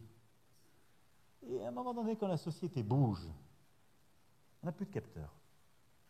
C'est une réalité. Et quand je vois les montants d'investissement solidaire, de partenariat, la force des équipes que nous avons dans beaucoup de ces pays, ça n'est pas acceptable. Donc on doit sortir beaucoup plus des sentiers battus, et renforcer le travail avec les sociétés civiles, avec tous les partenaires, avoir un agenda beaucoup plus sur école, santé, agriculture, climat, et donc les fondamentaux pour l'investissement solidaire que nous avons définis dans le cadre du Conseil présidentiel, sortant d'ailleurs aussi des priorités uniquement géographiques qui créent des effets de résilience, d'habitude, et au fond, le gâteau avalé n'avait plus de saveur. Et finalement, on faisait une politique que les gens ne voyaient pas et ne comprenaient pas que c'était la France, ils ne nous disaient pas merci. Parce qu'il faut quand même être lucide. On a aujourd'hui, le sentiment anti-français est largement manipulé par des réseaux, des néo-impérialistes en Afrique, mais il y a aussi beaucoup d'endroits où on ne sait pas que c'est la France qui fait ceci ou cela. Donc on doit renforcer notre lien avec les sociétés civiles et tous les acteurs, y compris ceux qui peuvent paraître comme étant les plus marginaux. On doit renforcer dans nos verticaux les points que j'ai évoqués. On doit avoir une approche beaucoup plus par la formation, le développement économique, et renforcer aussi notre action par la culture, le sport et tous ces leviers. À cet égard, je veux souligner l'importance qu'avait eu la saison Africa 2020, qui, de l'innovation, la technologie, en passant par la culture, avait complètement changé, je crois, le regard croisé que nous avons avec le continent. Nous aurons Africa Création à Paris les 6, 7, 8 octobre, qui est un rendez-vous très important sur lequel je demande la mobilisation de tous les postes en Afrique. Et je veux que nous finalisions dans les 6 mois la mise en place de la Maison des mondes africains, qui est un projet très important aussi à cet égard. Dans le cadre de cet effort et de ce partenariat, et donc je vous incite vraiment à poursuivre ce changement de méthode, à aller beaucoup plus loin pour à la fois avoir plus d'influence, plus d'efficacité, renforcer les liens, je veux insister sur notre agenda en soutien et au service de la démocratie en Afrique. Sur ce sujet, nous avons une difficulté qui est notre passé. On l'a digéré, je l'ai dit à Ouagadougou de manière simple. Moi, je suis né après toutes les décolonisations. Et on ne peut pas dire que le continent africain, c'est formidable, c'est un continent très jeune. 70% de ce continent est né après les décolonisations, même plus que 70%. Et continuer à avoir un dialogue complètement complexé par le post-colonialisme. C'est une manipulation, il faut quand même être lucide. Nous, on ne doit pas tomber du côté de la facilité, des habitudes, d'un post-colonialisme qu'on a nourri après colonisation, il faut être lucide, mais avec lequel on a rompu. Mais on doit assumer d'avoir une vraie politique de soutien de la démocratie. Et à cet égard, l'initiative d'Achille Mbembe, le fonds que nous avons mis en place et son action très ouverte sont un élément important sur lequel il faut s'appuyer. Alors, il faut s'appuyer de manière intelligente, c'est-à-dire partenariale, pas en la digérant ou la francisant, mais en acceptant qu'elle est ouverte et au service de tous. Mais comme sur beaucoup d'autres points, nous voulons que notre politique suive cette philosophie. Et je pense que c'est très important. Le deuxième élément de partenariat géographique sur lequel je voulais insister, c'est l'Indo-Pacifique. Depuis mai 2018, nous avons une stratégie sur cette région. Parce que nous sommes une puissance Indo-Pacifique, parce que nous avons 1,5 million d'habitants dans cette région et 8 000 militaires. Alors, notre politique Indo-Pacifique, je vais en rappeler les termes, à la fois pour nous, pour nos partenaires de la région et plus largement. C'est une politique d'exigence et d'engagement avec la Chine. J'ai eu l'occasion d'avoir plusieurs discours sur la Chine, j'y reviendrai pas davantage ici. Nous avons fait un voyage, je pense, qui était important il y a quelques mois en Chine à cet égard. La France n'a pas une politique d'hostilité à la Chine. Nous avons une politique d'engagement, nous voulons améliorer les termes de l'échange sur le plan économique, on considère que c'est un grand partenaire sur le plan technologique et autres. Nous savons que les sujets de paix et de climat, pour n'en citer que deux, ont besoin de la Chine pour avoir une solution. Nous sommes lucides sur ces évolutions politiques et ce qui nous différencie, qu'il s'agisse des principes ou d'autres points. Et donc c'est une politique d'exigence et d'engagement. Et je le dis parce que nous sommes à l'aube d'une année importante, puisque 2024 marquera les 60 ans de nos relations diplomatiques et des points de rendez-vous sur beaucoup de notre agenda. Et donc il faut poursuivre cette ligne qui, je pense, est une ligne pragmatique. Et je le dis parce que nous n'avons jamais eu de naïveté, nous n'avons jamais été dans des formats, je dirais, de complaisance avec une politique chinoise plus conquérante. Et nous avons toujours dit avec beaucoup de respect, mais d'exigence aussi, ce qui allait avec l'autonomie stratégique. Nous sommes le premier pays européen à avoir dit sur les technologies de communication, c'est un sujet de souveraineté nationale, on ne vous laissera pas déployer certains composants. Nous sommes le pays d'Europe qui a le moins certains composants, le moins. Mais on l'a fait de manière respectueuse. Et ensuite, on a européanisé cette approche. C'est cette ligne qu'il faut garder. Et donc, notre partenariat Indo-Pacifique, c'est de se battre pour un Indo-Pacifique libre, ouvert, en paix.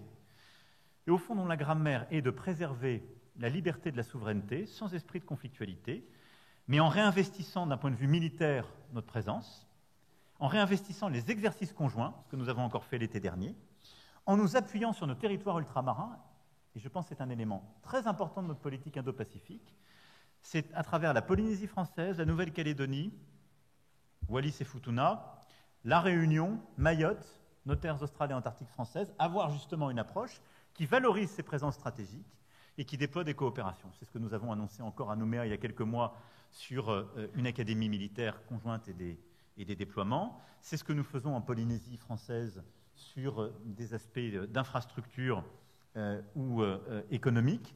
C'est ce que nous faisons à La Réunion sur nos partenariats régionaux dans l'océan Indien et une diplomatie intégrée.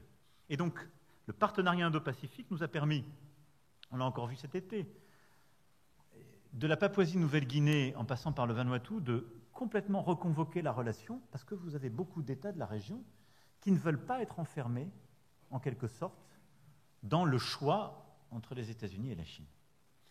Et donc, cette politique d'un partenariat ouvert, non soumis, non équidistant, je prends toujours cette précaution parce qu'après j'ai toujours 15 chroniques aux commentaires en disant mais il est équilibre, il est équidistant entre les États-Unis et la Chine, je ne vais pas vous refaire tout le chapitre, ce sont nos alliés, nous partageons les mêmes valeurs, on n'a pas la même relation avec la Chine, etc. Mais enfin, ce que comprennent les partenaires de la région, j'ai pu le tester, troisième voie, ils comprennent bien. Alors, il y a plein de gens qui détestent, moi j'aime bien ce que les interlocuteurs comprennent bien, c'est toujours plus efficace. Donc, les gens de la région, ils aiment bien qu'on leur dise ça. Avec la France, vous avez un grand pays qui est une puissance diplomatique, militaire et économique, alors qui certes n'est pas une grande puissance démographique, qui se fait diluer dans le monde actuel, mais enfin, qui est fer de lance en Europe parce qu'il a des partenaires fiables, et qui vous propose une alliance qui n'est pas conflictuelle avec la Chine, mais qui n'est pas non plus de tout lui céder. C'est une voie d'avenir, cette politique. Croyez-en, mon expérience est une forme de bon sens. Et donc, il faut avoir un agenda militaire, mais humble, à proportion de ce que nous sommes. un agenda diplomatique, un agenda climatique, d'économie bleue, de culture, qui est extrêmement fécond et qui s'appuie aussi sur nos territoires ultramarins. Et c'est aussi pour ça qu'il faut beaucoup plus s'engager dans notre diplomatie régionale, nos collectivités ultramarines de toute la région. Je pense que c'est un point absolument clé.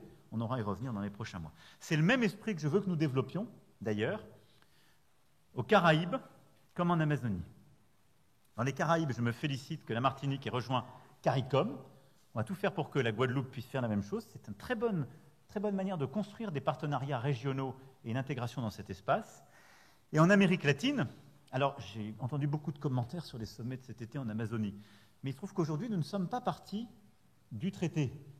Donc je voulais bien aller être le seul chef d'État européen, être invité à côté d'ambassadeurs européens pour aller expliquer dans une journée d'outreach, comme on dit, comment on finance l'Amazonie. Nous, on est une puissance amazonienne à travers la Guyane. Donc je le dis solennellement, la France est candidate à rejoindre l'organisation du traité de coopération amazonienne et d'y donner toute sa place, et d'ailleurs d'y avoir une représentation associant étroitement la Guyane française. C'est très important, et nous devons jouer notre diplomatie à travers nos territoires ultramarins. Et donc je souhaite vraiment que le Brésil et toutes les puissances de la région puissent accepter notre demande de candidature et nous permettre d'intégrer ce format. Et puis je pense que nous devons repenser très profondément nos partenariats en Maghreb et Méditerranée. Je pense en effet que nous avons ces dernières années déployé avec les sociétés civiles, je l'évoquais pour l'Afrique, mais aussi avec le Maghreb, beaucoup d'initiatives. Le sommet des Neurives, la saison culturelle qui s'organise pour 2026, des multiples partenariats de culture et d'entrepreneuriat. Mais soyons lucides, les relations bilatérales ne sont pas au niveau où elles devraient être. Je ne vais pas ici en reconvoquer chacune, mais Maroc, Algérie, Tunisie, Libye, Égypte, mais également avec d'autres pays du Proche et Moyen-Orient. Alors c'est dû à quoi? Il y a à chaque fois beaucoup de discussions. Je ne peux pas dire que ce soit un manque d'engagement avec beaucoup d'entre eux de la France, y compris dans les efforts que nous avons pu faire sur les questions de mémoire ou les questions économiques. Il y a aussi une crise de la région et de son organisation, où les inimitiés ne sont pas absentes. Il y a des difficultés multiples et hétérogènes. Et donc, au-delà de ce que nous avons fait avec les sociétés civiles, sur la base, nous allons prendre plusieurs initiatives bilatérales.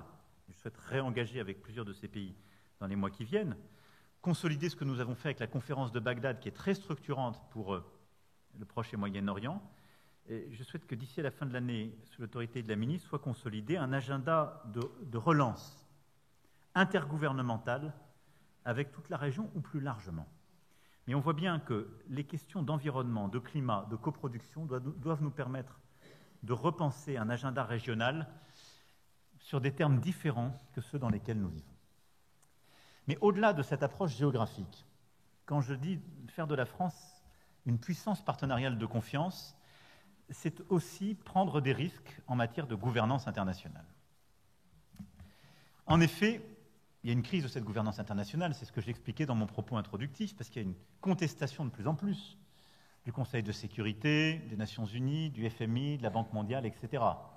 Je l'évoquais tout à l'heure dans des termes très directs, c'est ce que j'entends partout. Partout. Et il suffit d'ailleurs qu'on ouvre la fenêtre pour avoir à ce moment-là un déferlement. Et certains en jouent, il faut être lucide. Les pays du Golfe aujourd'hui nous regardent, nous disent « vous êtes là avec vos principes, vos droits, vos règles, vos critères du FMI. Vous êtes qui ? Un vieux continent déclinant démographiquement, dépendant énergétiquement, incertain technologiquement. Nous allons travailler avec l'Inde, la Chine, moins exigeantes que vous, et beaucoup de pays pauvres et en développement qui préfèrent notre agenda. On les en de mémoire avec nos critères.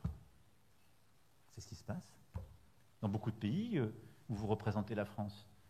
Quand on n'arrive pas à trouver de l'argent au FMI, on va les chercher maintenant dans des puissances du Golfe ou d'ailleurs, ou chez certaines autres poches profondes qui proposent un autre agenda avec d'autres critères, d'autres valeurs. Je ne surestime pas ce qu'a signifié le sommet de BRICS+. Enfin, il a dit quelque chose d'un appétit, d'un format alternatif. Je n'ai pas vu des gens frapper à la porte du G20.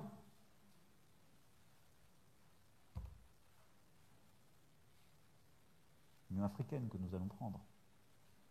Mais ça nous dit quelque chose du fait que si nous ne savons pas réformer les structures qui sont aujourd'hui les nôtres, qui portent le droit international et des règles qui, me semble-t-il, sont bonnes, le risque, c'est que s'engouffrent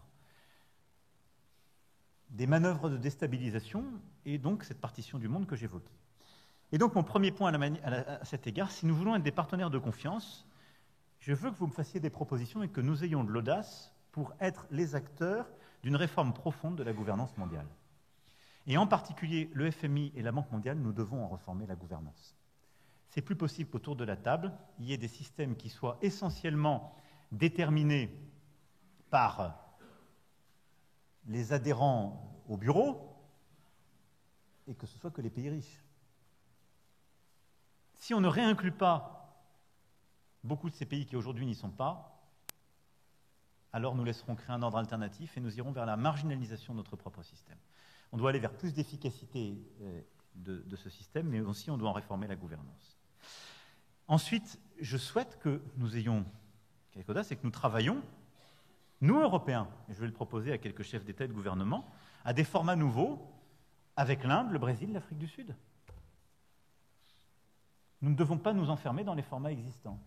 Et je pense qu'il est très important, avec les grandes puissances émergentes et ceux qui les portent, eh bien, de créer des formats nouveaux et de regarder les éléments de gouvernance internationale, l'agenda justement climatique, énergétique, au-delà des relations que nous avons avec les États-Unis d'une part, avec la Chine d'autre part, et les structures dans lesquelles nous sommes. Mais donc, nous devons avoir de l'audace et je suis preneur de toutes vos suggestions en la matière. À cet égard, nous avons commencé un chemin très structurant, et je veux qu'il pave le chemin des mois et des années à venir, avec la réunion qui s'est tenue en juin dernier à Paris, le pacte de Paris pour les peuples et la planète. Notre sommet, en effet, de Paris pour ce nouveau pacte financier international a donné lieu à cette déclaration que nous avons appelée les 4 P.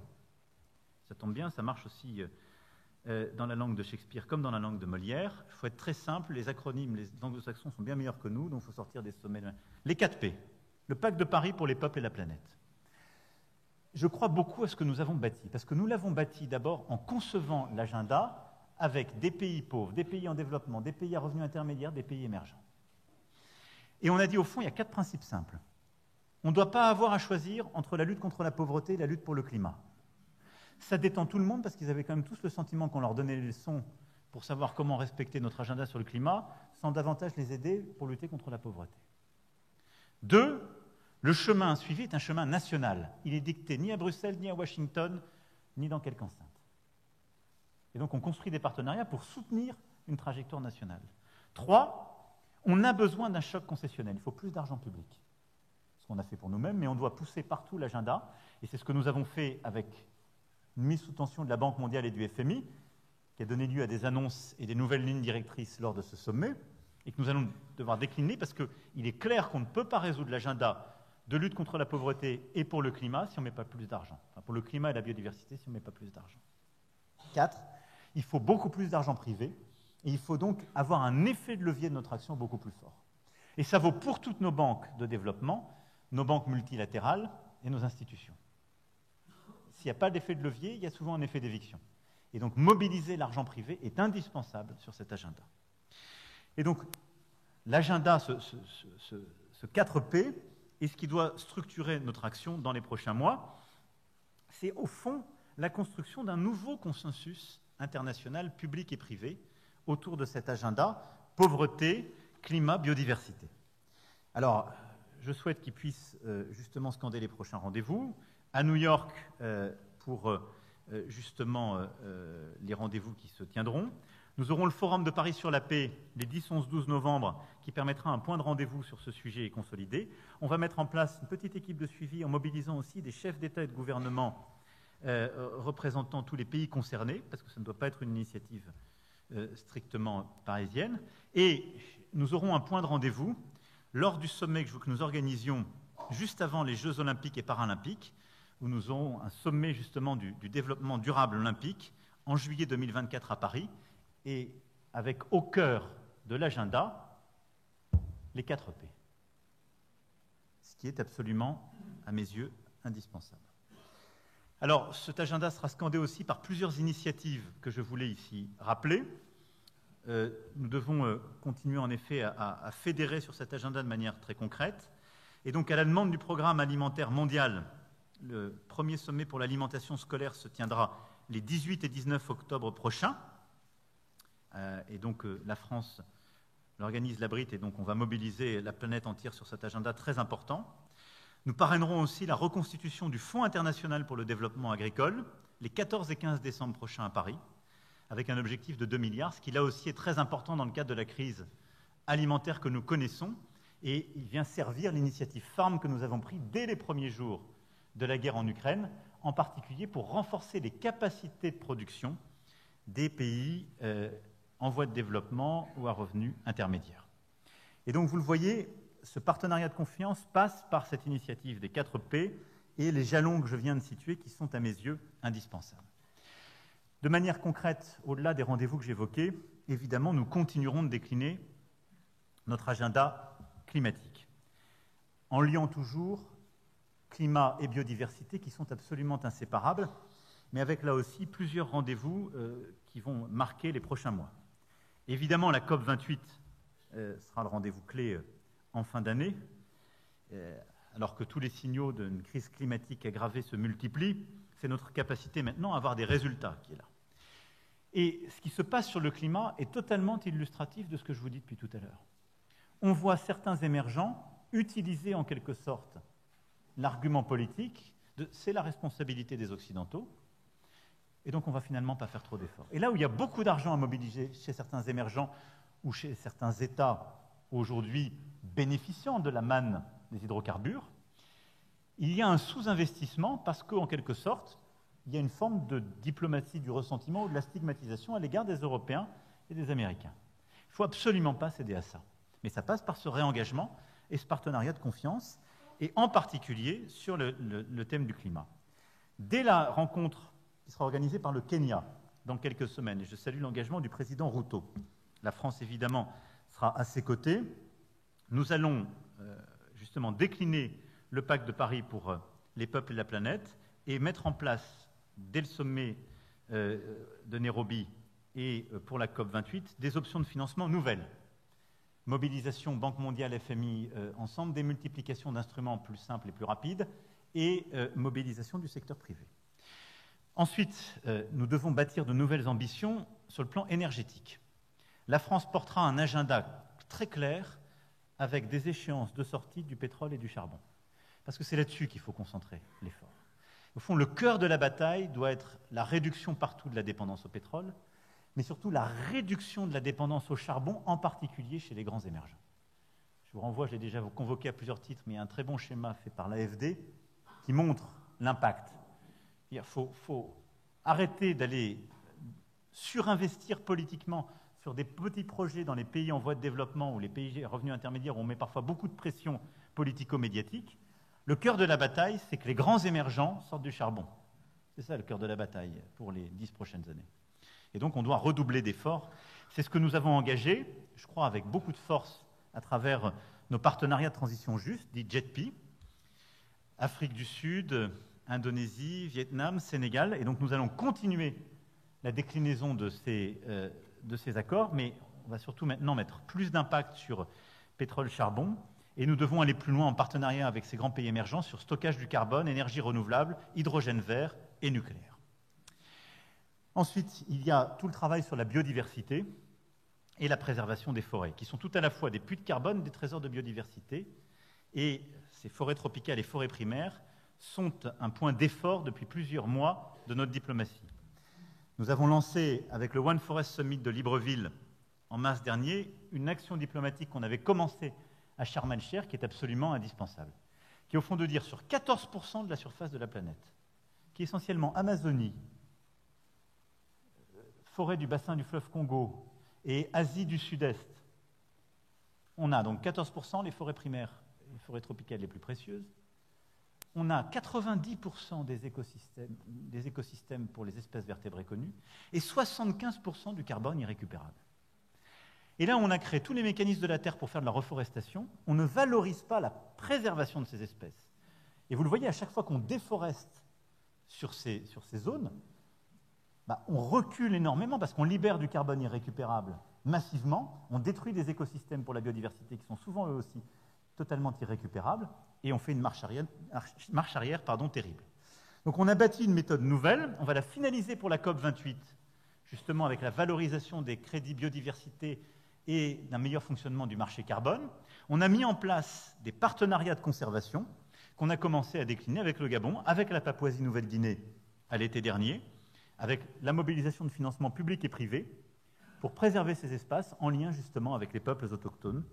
Et nous allons le poursuivre, c'est ce que nous voulons faire aussi en Amazonie, à travers notre propre territoire, mais aussi nos principaux partenaires, en particulier le Brésil. Et puis enfin, en matière climatique, il y a tout le travail sur les océans, qui est un enjeu fondamental, là aussi pour le climat, mais aussi pour la biodiversité et la souveraineté. Ces derniers mois ont été marqués par des avancées très importantes, l'accord BBNJ pour la très haute mer et les négociations sur le plastique, et la France y a joué un rôle clé, et je félicite toutes les équipes de négociation en la matière, puisque ces accords étaient bloqués depuis bien longtemps, et nous avons su, par en particulier les discussions avec le G77 et d'autres, marquer des avancées historiques. Tout ça prépare le chemin vers la conférence des Nations Unies sur les océans, que nous accueillerons à Nice en juin 2025, et que nous co-organisons avec le Costa Rica. Et donc il y aura un point de rendez-vous en 2024 avec le Costa Rica, 2025 en juin ce sera Nice, et c'est un rendez-vous qu'il faut préparer dès maintenant parce qu'il y a une diplomatie des océans à bâtir, comme nous avons commencé à avoir une diplomatie des forêts. Et ce sont des leviers extrêmement importants, d'abord parce qu'ils parlent aux gens, parce qu'ils construisent justement des truchements nouveaux, nous sommes beaucoup plus crédibles que nos compétiteurs, et je crois qu'ils nous permettent de mobiliser notre diplomatie de manière à la fois innovante et efficace. Enfin, je veux qu'on mobilise ces partenariats, justement, nouveaux de coopération et de confiance pour deux derniers sujets. L'un, j'irai très vite, c'est évidemment la lutte contre les inégalités internationales et pour une fiscalité internationale plus juste. Nous devons aller au bout du travail fait ces dernières années pour l'impôt minimal et la taxation numérique. Le travail n'est pas fini et il faut continuer d'engager avec les éléments bloquants sur le plan international et évidemment la technologie, en particulier l'intelligence artificielle. Ces dernières années, nous avons été au cœur de vraies innovations diplomatiques. Avec les sommets Tech for Good ici, on a commencé à avoir une vraie forme nouvelle d'approche partenariale. On a mis autour de la table des États, des ONG, des entreprises, et donc toutes les parties prenantes de ce qui fait la technologie, qui s'est cristallisé à partir de l'appel de Christchurch en mai 2019, qui s'est tenu ici même, et qui maintenant se décline de manière suivie. Et je veux saluer vraiment le partenariat avec nos amis néo-zélandais. Nous devons suivre le fil de ce partenariat qui nous a permis le retrait en 1 heure des contenus terroristes. On doit continuer le travail pour la lutte contre les contenus haineux, les manipulations de l'information et avoir au fond un ordre public numérique. C'est absolument indispensable. Nous l'avons complété par une initiative en novembre dernier pour la protection des enfants en ligne, qui est clé, et que nous tiendrons justement pour son deuxième rendez-vous lors du Forum de Paris sur la paix. C'est exactement la même méthode, celle du processus multi-acteurs que nous voulons avoir pour l'intelligence artificielle. Nous essayons de construire un schéma commun en franco-allemand, mais le G7 s'en est saisi à Hiroshima, l'Europe a commencé à réguler. Le défi qui est le nôtre, c'est d'investir davantage en Européens pour être compétitif par rapport aux Américains et aux Chinois, et donc d'avoir d'abord un agenda d'investissement et de compétitivité, et de penser tout de suite la régulation, et de la penser à la bonne échelle. La régulation de l'intelligence artificielle ne peut bien se faire qu'à l'échelle internationale. Nous ne pouvons pas ni ne devons régionaliser sa régulation. Ce serait une erreur parce que si l'Europe va trop vite et trop loin en termes de régulation dès maintenant, alors même que nous ne sommes pas une puissance motrice aujourd'hui des innovations, nous prenons un grand risque. Ensuite, parce qu'il y a partout un réveil sur la nécessité de régulation. Et donc nous devons engager avec cela et en quelque sorte prendre l'initiative. Les Britanniques ont fait un premier sommet qui est important, auquel la France sera représentée début novembre, Lors du Forum de Paris sur la paix, nous tiendrons justement un sommet important sur la régulation, et parce que le G7 a décidé que les instances de régulation seraient installées à Paris. En effet, le partenariat mondial pour l'intelligence artificielle, qui s'est créé sous présidence canadienne du G7, que nous avons consolidé à Biarritz sous présidence française, a son bureau adossé à l'OCDE. Et c'est une chance. L'OCDE, le partenariat mondial pour l'intelligence artificielle, l'UNESCO, dans ses dimensions culturelles et éthiques, doivent être des lieux, et Paris en est de manière naturelle la capitale, de pensée et de conception d'une régulation de l'intelligence artificielle. Mais il faut le faire dès maintenant, en association très étroite avec tous les partenaires, et dans une approche multi-acteurs que j'évoquais. Et on doit penser une régulation dès la conception des instruments, by design, comme on dit en bon français, et la plus large possible, et donc dans une approche, comme c'est le faire l'OCDE, très inclusive pour être efficace, et aussi par les CATIP, c'est-à-dire la lutte contre les manipulations de l'information, les productions les plus sensibles. Je ne veux pas être ici trop long, mais c'est un agenda clé pour nous, sur lequel nous suivrons cette méthode. Donc vous le voyez, tous ces partenariats sont clés, et je ne suis pas exhaustif sur la méthode à avoir. L'un des derniers que nous tenterons de déployer lors du Forum de Paris sur la paix, ce sera notre agenda pour les pôles, où nous tiendrons une réunion à la fois scientifique et diplomatique pour justement essayer de reconsolider la stratégie internationale que nous devons avoir pour le pôle Nord et pour le pôle Sud. Enfin, et je conclurai sur cela, tout cela est évidemment servi accompagné d'un agenda de rayonnement et d'influence. Vous le connaissez, il est au cœur de votre approche, de ce que nous faisons depuis des années, parfois des décennies, et de l'engagement qui est le vôtre, mais je veux, pour conclure, en dire un mot. Dans cette période, nous devons plus encore qu'hier renforcer notre investissement collectif pour la langue et la culture française. Parce que c'est, je crois, un agenda au service des intérêts de notre pays. Il sert l'agenda géopolitique, économique, stratégique que j'évoquais.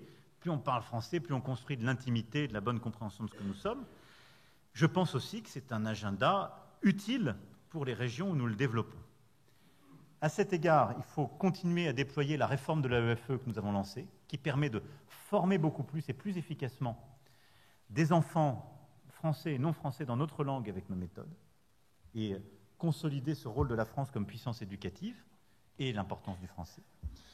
J'ai eu l'occasion en juillet dernier de rassembler toutes les alliances françaises ici, et je veux saluer à nouveau leur travail qui est essentiel à cet égard, de notre Institut français et de toutes ces structures à travers le monde, mais également de nos musées, de nos établissements culturels, par leur stratégie diplomatique, par leur action, par les initiatives qu'ils prennent, que ce soit en France ou à l'étranger. Donc nous devons redoubler d'efforts et en fait de propositions. Et avec l'enthousiasme du premier jour. Moi, je veux qu'on redouble d'efforts, je l'évoquais tout à l'heure pour ce que nous voulons faire sur l'Afrique, mais dans toutes les zones, la France est attendue sur ce sujet. Et donc, la promotion de la langue française, mais aussi et surtout la promotion de nos artistes, des pays où vous servez, de la possibilité de se déplacer, des étudiants aussi dans les formations que nous développons, c'est un formidable levier d'influence. À ce titre, je veux ici signaler un point phare qui sera en octobre 2024, le sommet de la francophonie, qui permettra, pour la première fois depuis longtemps, la France l'accueillera. Et donc l'idée, c'est aussi, comme je le disais tout à l'heure, au maximum de le désinstitutionnaliser, car ces sommets ont par trop vieilli, de montrer à quel point ils sont décentrés. Je rappelle que la francophonie est un format qui a été inventé par des chefs d'État non français et voulu par amour de la France par des chefs d'État non français, et d'essayer de bâtir des chemins nouveaux où la jeunesse sera au cœur du projet que nous portons. Ce sommet se tiendra à la Cité internationale de la langue française à Villers-Cotterêts, que nous inaugurerons le 19 octobre prochain, et qui doit être un lieu aussi d'appui pour vous, de formation, de soutien pédagogique, culturel, d'action. Il y aura des résidences d'artistes, mais aussi d'académiques, et qui doit être vraiment un lieu important de travail. À côté de ce travail sur la langue et la culture, il y a, je ne peux évidemment manquer d'insister sur ce point, le travail sur notre influence. Nous l'avons évoqué au Quai d'Orsay en mars dernier, la ministre y est plusieurs fois revenue, c'est au cœur de la feuille de route de la loi de programmation militaire, c'est un sujet délicat parce que c'est un continuum. L'influence, c'est une notion, je dirais, qui vit dans la société et qui a sa place dans le registre commun. C'est être bien vu, au maximum aimé, être compris, si possible suivi. Bon. C'est devenu maintenant une fonction diplomatique parce qu'il y a de la contre-influence.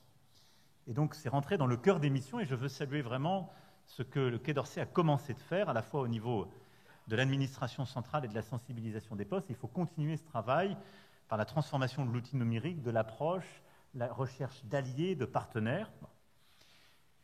Et il y a un continuum dans le militaire, on le voit bien, et on l'a vu dans les théâtres d'opération les plus importants, parce qu'il est difficile de mener une opération militaire dans la durée lorsqu'il y a de la contre-influence qui est menée sur notre sol, dans nos propres réseaux d'information et dans les pays où nous opérons. Et puis ça vient toucher évidemment le sujet de l'information, parce que l'influence menée par telle ou telle puissance, selon les règles qu'elle utilise et sa transparence, vient parfois falsifier l'information libre, neutre, et change complètement la forge des opinions publiques. Et je le dis parce que le sujet de l'influence est clé pour l'efficacité de notre action diplomatique, mais pour le fonctionnement même des démocraties à l'étranger et chez nous. Et c'est pour ça que c'est une fonction très sensible, et j'aurai l'occasion d'y revenir de manière plus structurée dans les mois qui viennent, parce que ça suppose, et nous l'avons fait d'ailleurs pour ce qui est de la France, des contrôles démocratiques et juridictionnels structurés et clairs, une action qui est lisible par tous, mais aussi une plus grande efficacité et une sortie de la naïveté. Et si je parle de l'action internationale, je veux juste dire ici quelques mots. Nous devons continuer d'être beaucoup plus efficaces. Il y a aujourd'hui des grandes puissances impériales qui sont plus efficaces que nous et qui structurent une fonction d'influence par tous les canaux, réseaux sociaux, les canaux sous-jacents administratifs et autres, qu'il nous faut analyser de près et contrer. Et donc nous avons un effort d'organisation, mais aussi de doctrine, d'instruments et d'investissement massif dans tous les domaines de l'influence à faire, et à faire vite, parce que nous en subissons les conséquences. Quand j'entends parler de sentiments anti-français dans beaucoup de pays d'Afrique, c'est le fruit d'une stratégie de contre-influence et de désinformation. Elle est très bien faite. Elle utilise parfois ce qui était fait par ceux qui étaient nos amis. Ils savaient remplir des stades de football à peu de frais et faire applaudir des présidents français. Ils le font maintenant avec d'autres idées. Mais donc ils sont organisés. Ils le font sur des réseaux sociaux. On connaît les instruments, mais il faut qu'on fasse attention. Nous avons, à juste titre, clarifié nos instruments, normalisé, c'est très bien. Nous sommes parfois, en tout cas sur ce registre, impuissantés. Et donc on doit être beaucoup plus efficace. Et puis nous devons penser, je l'avais dit, mais le rôle de l'audiovisuel public à l'international. Et de France Médias Monde, qui est un formidable levier de rayonnement, etc. Mais il faut qu'on soit au clair sur la place qu'on lui donne et le rôle qu'il y joue. Parce que quand il a face à lui, quand il est le seul levier d'une presse considérée comme libre, il a une fonction tout à fait importante. Et donc, on le voit bien, il a affaire face à lui à de la propagande. Et quand cette propagande elle est reprise telle qu'elle, c'est un sujet, parce qu'elle vient parfois menacer la France directement, on vient de le vivre encore au Niger. Et en tout cas, le cadre de son intervention doit être pensé, parce qu'en même temps, cet organisme, élu par beaucoup d'États comme un organisme d'État, ce qu'il n'est plus, je vous rassure, enfin il est lu comme tel, et il est utilisé par les puissances qui nous contestent comme le fruit d'un impérialisme français sur le champ informationnel. Et donc là, on a construit une équation qui est plutôt perdante, si j'étais honnête avec vous. C'est-à-dire qu'on a un instrument qui est bâti avec des rédactions indépendantes, ce qui est évidemment le cadre de ce dans quoi nous croyons pour avoir une presse libre, mais qui du coup s'interdit totalement de faire quelque travail d'influence, et qui est dans des pays qui le voient comme un instrument d'État qui fait de l'influence, et qui est vu comme la justification et la légitimation par d'autres puissances qui font de la vraie influence à des fins gouvernementales, comme la légitimation de ce qu'ils sont en train de faire. Je le dis avec mes mots, enfin c'est à peu près comme ça c'est ça ce que je vis moi. Et à mon avis, ce que beaucoup de diplomates qui sont dans ces pays-là vivent. Donc à mon avis, ce n'est pas notre meilleure utilisation de l'instrument commun. Donc là, je demande vraiment à ce qu'on s'attelle avec courage à la chose. Les états généraux de l'information doivent nous permettre de penser cela, mais l'indépendance journalistique à laquelle je tiens très profondément, et que je défendrai en France comme ailleurs avec beaucoup de force, ne doit pas servir d'interdit de réfléchir à un monde nouveau dans des géographies différentes. Ça, pardon. En tout cas, la bonne utilisation de l'argent public et la responsabilité qui sont les miennes m'imposent d'ouvrir ce travail de réflexion qui est absolument indispensable et qui doit être au cœur des chantiers de la ministre des Affaires étrangères et de la Culture pour les mois à venir. Enfin, ce rayonnement, et je conclurai, je vous rassure, sur ces 2 points, passera dans les mois prochains par le sport et l'histoire et la mémoire. Le sport, c'est une évidence, mais ça va mieux en le répétant.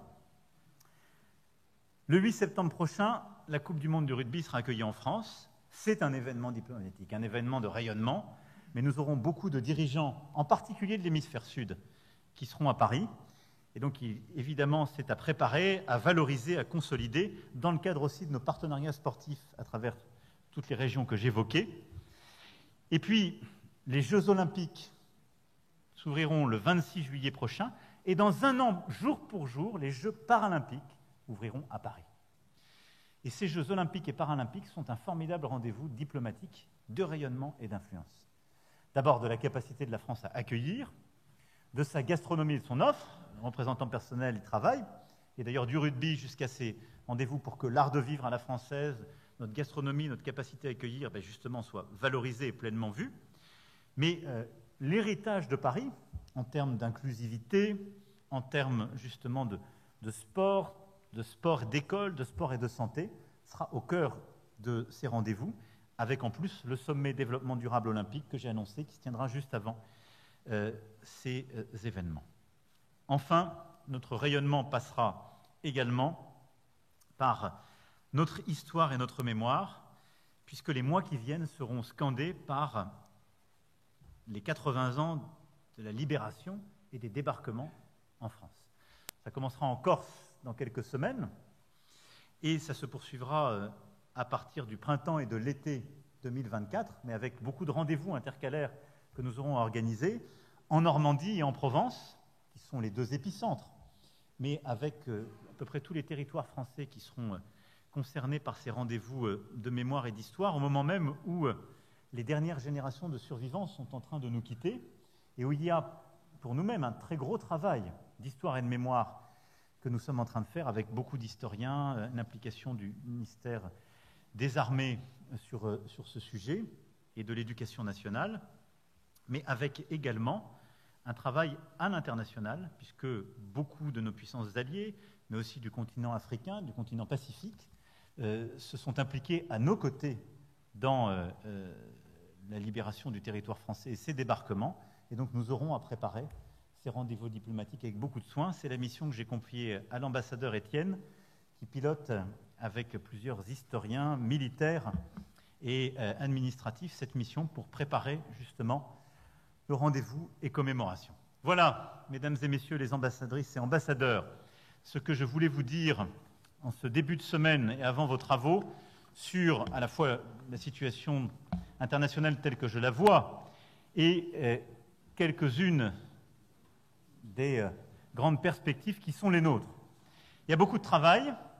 Évidemment, je n'ai pas parlé de certaines zones, de certains pays, mais j'ai déjà été trop long. Donc, vous ne m'en voudrez pas. J'aurai l'occasion de revenir dans les semaines et les mois qui viennent sur plusieurs des sujets évoqués ici, ou certains que je n'ai pas assez développés. En tout cas, je veux ici vous redire ma confiance et mon soutien pour les missions qui sont les vôtres. Elles servent l'agenda de la France et de la nation, de sa force économique, mais aussi de sa force morale. Et elles portent dans un moment extrêmement trouble, vous l'avez vu, les chemins de nos intérêts, de notre indépendance et de nos principes, auxquels nous ne devons rien céder. Je compte sur vous. Vive la République et vive la France.